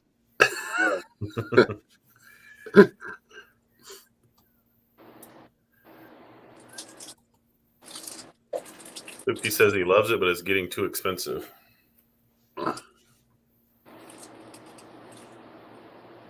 Asheville getting too expensive. Everywhere's getting too expensive. I know. Prices keep going up. Everything's going up, but my paycheck, it keeps going down. Right? $5 and something a gallon for gas. Yeah.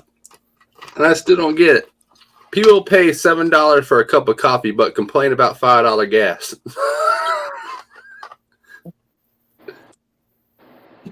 I've never understood that one either because, see, I don't drink coffee either. So I do, but I don't pay $7 for a cup of coffee.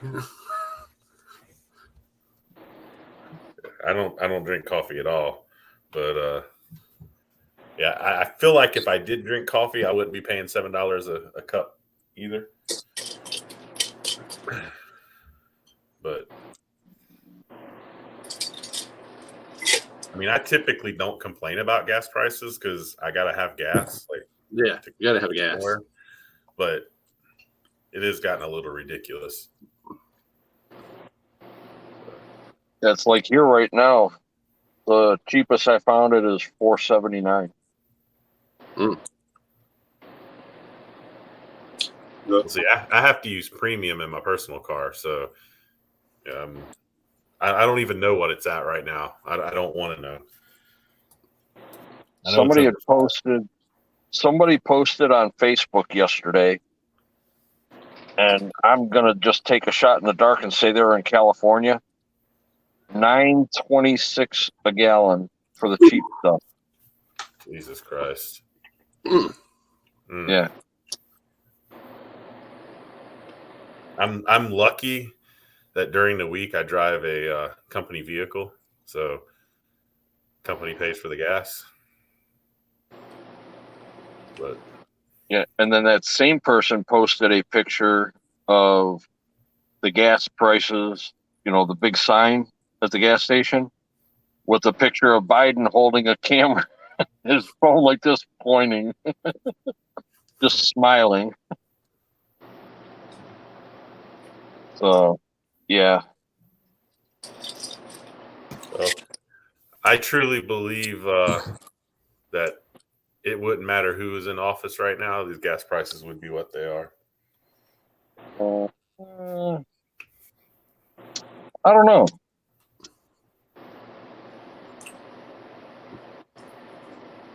Scott Griffin said think- gas was $4.19 when I filled up in Myrtle Beach this morning and $4.99 in Indiana when I got home. I believe it. Yeah.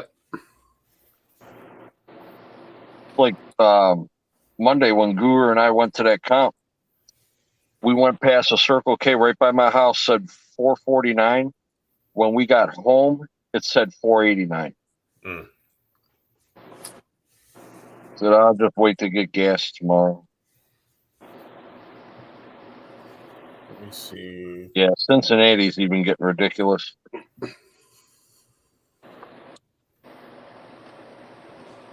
Our drive from Cleveland to Maysville, Kentucky for Beat the Creek was $300 in gas to go and to do,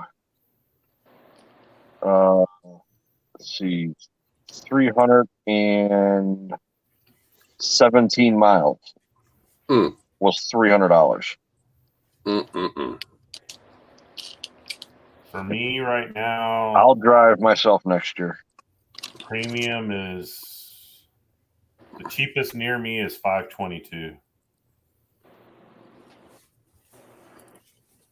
Yeah. And so far the highest is $567. Yeah. Straight crazy. Yeah. Yep, and you can't ask for a raise at work to compensate for it because then they'll tell you to go to hell. Where are you there? Agent spent $160 to come here and back. It's not bad. Scott said he paid $230 for gas to get home today, about 900 miles. It's still that's cheap.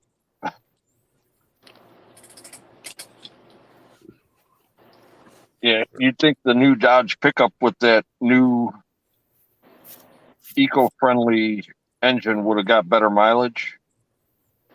9 miles to the gallon pulling a small, and I'm talking a small, enclosed trailer that didn't have hardly anything in it.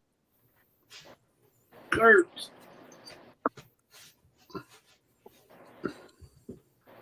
See, I could get to, let's see. Trying to see how far.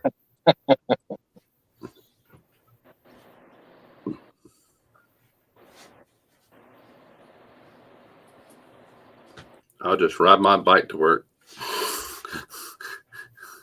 Hope I don't get hit. I might need to be thinking about doing that.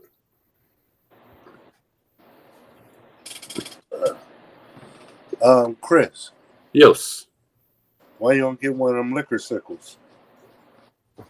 Man, I ain't getting one of those. The people here in Wilmington, North Carolina cannot drive whatsoever. They'll hit you and keep going. Those are the same people that drive in South Carolina, hit mailboxes and keep going. Yeah. Right. Listen, I want to ride a bike in Wilmington because you're liable to get hit.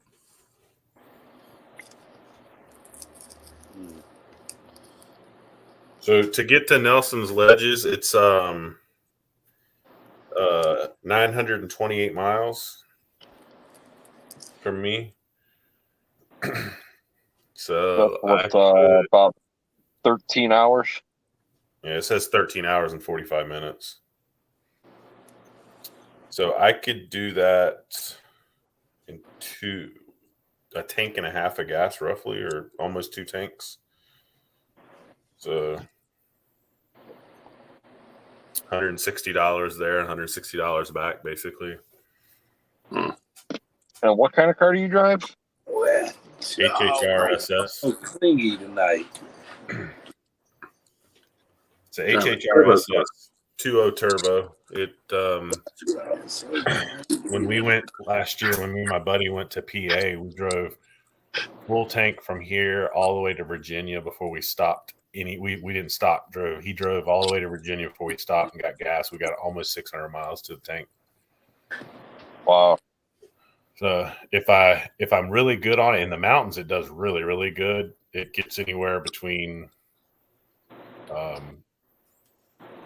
32 to 36 miles per gallon, depending on the hill. Yeah. You got to turn off the AC. No, Roll down the windows. no. No, I tuned it years ago when I first got it, so I actually increased the gas mileage by a couple miles per gallon when I tuned it. So Asian said my ass is flying to Ohio. It'd probably be cheaper. Yeah, and just rent a car. Or no, wait. If you could find one to rent. The only problem with that is for me, I mean, I love flying. RCs. I mean, I've flown with my RCs before, but the problem is I want to bring more than 2. I've never flown with more than 2.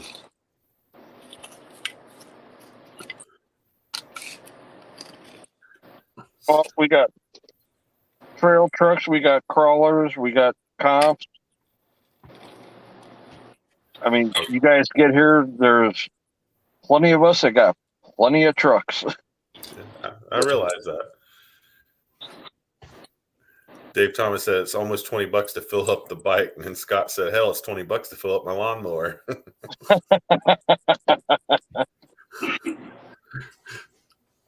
There's more than that for me. Chris, Florida's what's it gonna cost to fill your moped? So Florida's going to be looking forward to it's hurricane season now in Florida. Normally we sort of dread this time of the year, but I think everybody's starting to look forward to it because we're hoping something comes through and knocks out the power, save some electricity money, and can't go to work, can't go anywhere, so you ain't going to spend no gas. Wow. Well, they'll be spending gas on for generators. I'm People gonna that say have my gen- Nah, my everybody going to be like, "Nah, we don't need to run the generator. We're just going to save that gas. We'll save that for my car when I really need to drive."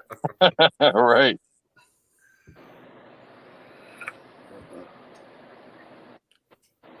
Yeah, I'm not getting no scooter or moped or anything like that. No. I had a Again. moped when I was a kid. The people here cannot drive.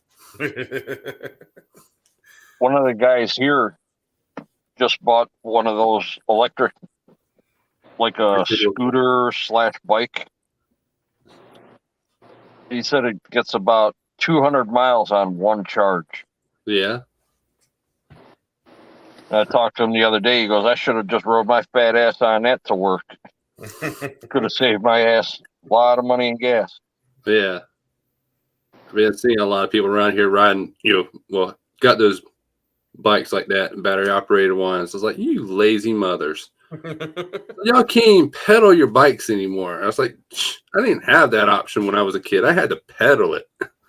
I used to ride so much. Like I think back at how much bike riding I did when I was a kid. Like, because my parents lived out, and they still do. They live out away from everything. So, the closest convenience store was 2 miles away, and that was the only thing store-wise that was even close. My closest friends were almost that far away, so we rode between each other's houses. Like in the summertime, every day we ride to one person's house for a while and do something, ride to the other person's house. I must have rode 6, 8, 10 miles a day. Yeah. Like that's all we did was ride our bikes, and it was nothing. It was like, riding up to the ballpark that's a mile and a half away, and it was like not a big deal to us. We just did it. Like, hey, riding to the ballpark. Yeah. And it's not like that here, especially where I live. You got a couple streets that are just long hills. You get tired by the time you get halfway up, and next thing you know is you're pushing it up the rest of the way, and you're glad when it's time to go home because you can coast all the way down. Give your wife a break. Kevin That's Gibson, down my my road. closest store is 20 miles away. Yeah.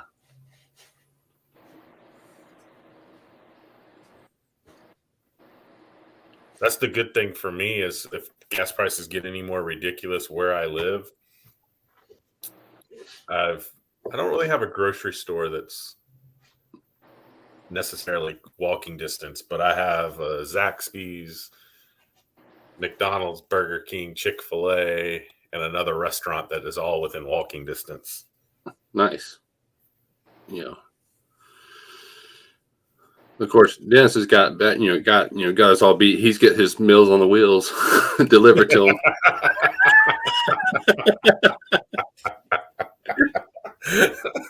No, I think you got us beat. Your meals are delivered to you in your crib. You mean in a cardboard box? He gets a Happy Meal and a bottle of 2% milk. Bitch, I get chocolate.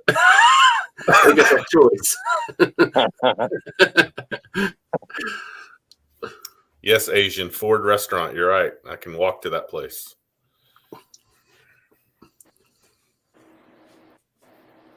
Took Asian there. We went and had dinner there the one night. It's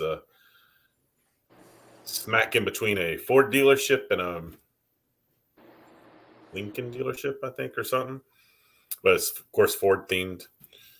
Got old Model T motors all over the place, and everything is car themed. It's pretty cool. To the closest town with the convenience store that was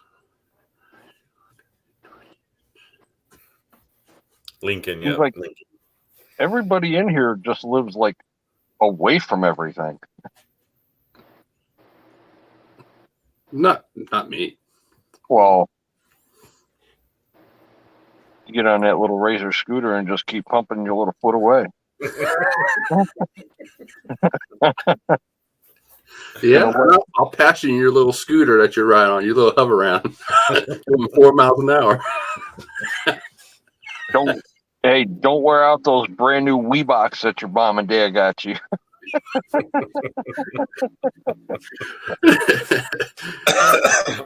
Kevin Gibbs said that helicopter was a Happy Meal toy. I knew it.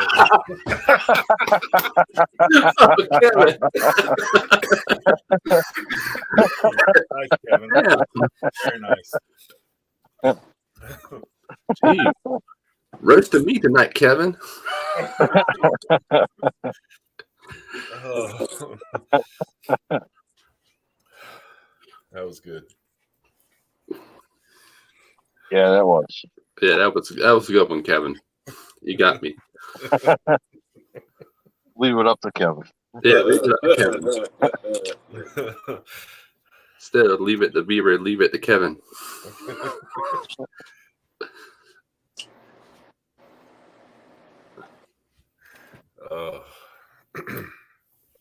Yeah. Yeah. So no Gabe tonight, huh? Yeah, I hadn't heard from him today at all, actually. Oh, you know what? I think I know. Was he out of town for work again? I think he is. I know. I remember him telling me and Sean that he was going to be gone. I think to Texas. No, he's in Texas. Where was he going? Somewhere for 2 weeks, and I can't remember where. So I think he might still be out of town. Oh, okay. So.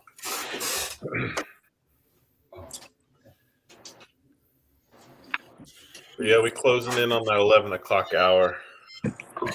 Since I've been yawning and stuff, I'll probably close out so I can get my beauty sleep. I'm getting old, so. I know some of the people in the chat and a couple of people on the panel get this, but I think Gabe might have went home to Canada.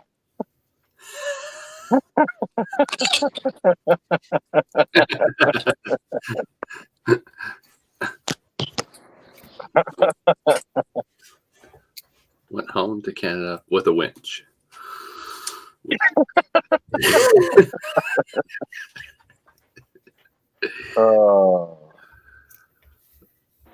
He's probably getting his pecan somewhere. No, it's pecan. Pecan, yeah.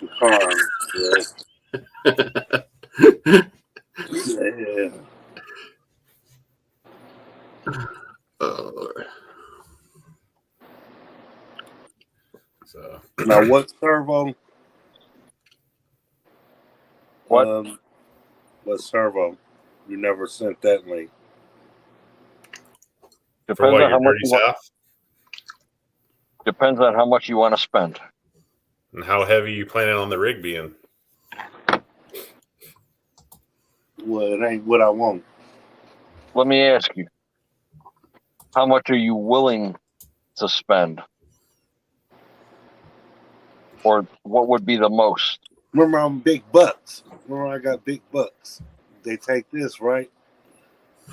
Yeah. Play money. Hey, you give me that, I'll give you this.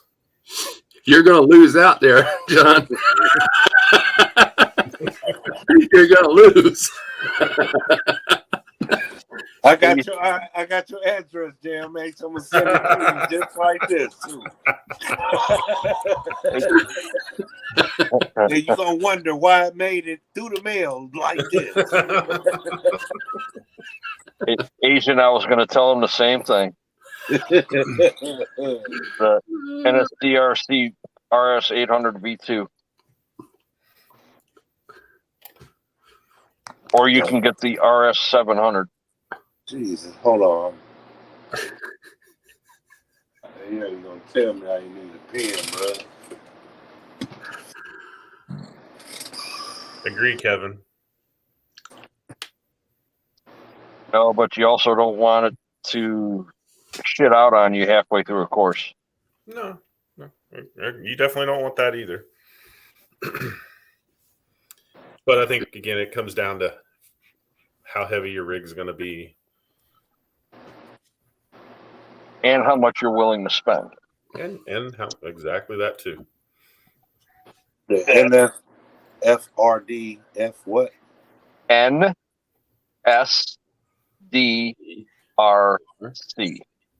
Ha, ha, ha. The RS 800 V2. They're 119. Who in the crap is? It's direct power servo. I've been the king of cheap servos, the 35 kg, $35, $40 Amazon servos, and they've done me extremely well in multiple rigs. I think I've only killed one. And with a light comp rig, it works great in my comp rig. With that being said, I do have a respect for the nicer high dollar servos. I do have a respect for them. But it all depends. And how you're setting up your rig and stuff. See, and I don't mean no offense by this, but I won't do direct power. I want to plug into a receiver. That's just me. I don't know why, but I don't want to do direct power. But that's more of a preference piece. So, Like I said, it all depends on how much money you want to spend. mm-hmm.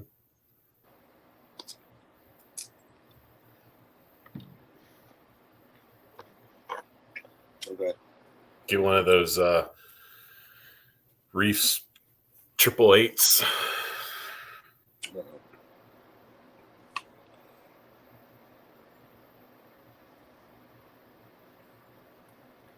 Not for $190. I was joking. I mean, don't get me wrong; they're an awesome servo. It's like a Yeah, a beast of a servo. But really, right. And overkill just like- for most rigs. And like Asian's running, he's got a really good servo. He's got a good motor and speed control combo, which wasn't a lot of money. So where you lose the cost in your speed control and your motor, you make up in your servo, or vice versa. Mm-hmm. And I realize that a lot of people that compete, do direct power servos and whatever. I don't see it for me. Yeah, there's quite a few options, but There is. that's what we recommend because that's what we have in our comp trucks, and they work great.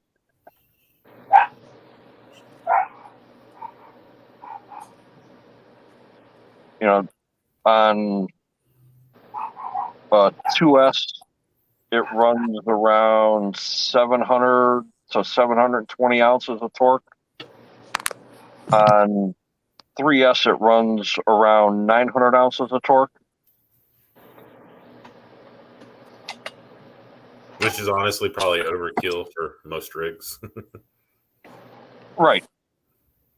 But again, like the courses that we have where you need to get the back end over, if your front end is where it needs to be, you can get the back end to push over just by getting your tire bound and swing the back.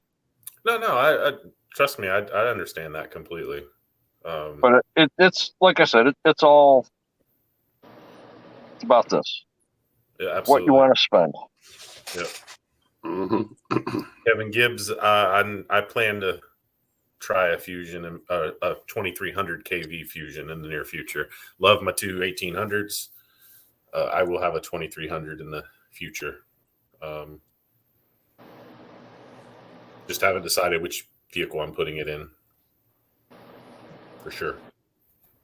I mean, there's a lot of guys here that run the Three Brothers G14, and they've been through 3 or 4 of them already because they burn up too quick. It just is it a good servo? Yes. Will it last? Depends on how hard you run it. What's the 1800? It's the Fusion 1800, which is what I have currently in my Predator.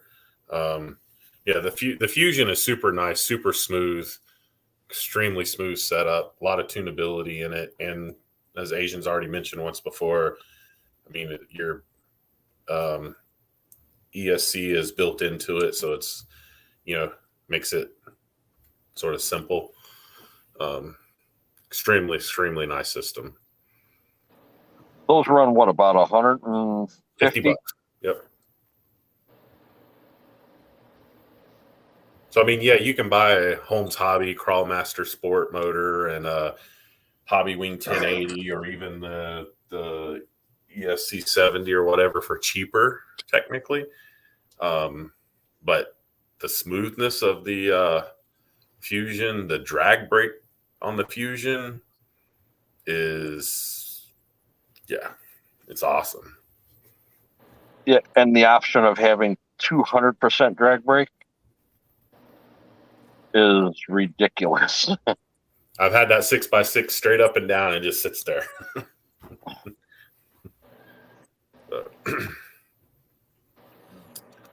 So it's definitely an awesome motor, and having two now, especially having the one in the comp rig, I'm like, yeah, like I'm already thinking about the Class 1 truck. I've been debating on putting a Fusion in it.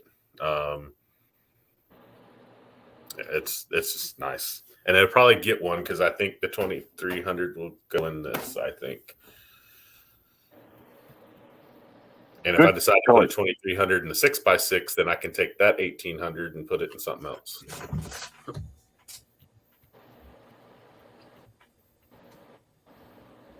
So, but it's really nice setup. Definitely worth it. So, but yeah, I think I'm gonna call it quits here. I want to thank everybody in the chat for hanging out with us, BSing with us, and picking on Chris with us. Yeah. Yeah. That'll probably be next Tuesday's subject. What was that? I saw No Hate RC or something like that. Yeah. Yeah. But so it's been good to be back on Saturday night. I know I've been gone for a month or so. Apologize. I did have some family stuff that was in town and concerts I was going to, and then taking a break from YouTube. So nothing wrong with that. No, happens every now and then. Still don't know when I'm going to publish my next video. I'm not even sure yet. Not there yet, but yeah, everybody in the chat's been awesome. I appreciate it. We'll go around the panel, let everybody say goodbyes, and we'll be back next Saturday at 9 p.m. Eastern again. Dennis, we'll start with you. John, I appreciate you letting me in on the stream tonight. It's always a good time. Yep. Thanks everybody in the chat for joining in. Make sure you hit that thumbs up on the way out, and we'll see you guys on the next one. Definitely. Guru. Appreciate it always. A pleasure. Everyone hit that thumbs up. Have a safe weekend. And it was good to learn more about the competition side of crawling. Appreciate it. Yeah, welcome to the competition side of crawling. Right. Welcome Chris? to the dark side. Yeah. Yeah. I'm already in. Mhm. All right, Chris. Appreciate letting me in there. I know I got in a little late tonight, but I appreciate it, and thanks everybody in the chat there. So and go out and have some fun RC this week, and I'll see y'all Tuesday night. Definitely. And go out. Hopefully everybody can get some RCing in this weekend. I'm not sure if I will, but I want to take the drag cars out. We'll see. But everybody have a good rest of your weekend, and see you next Saturday. And hopefully I'll be popping in some of the streams this week. So it's been a good one, guys. Thanks for stopping in. Later, Brandon. Later. Take care, guys.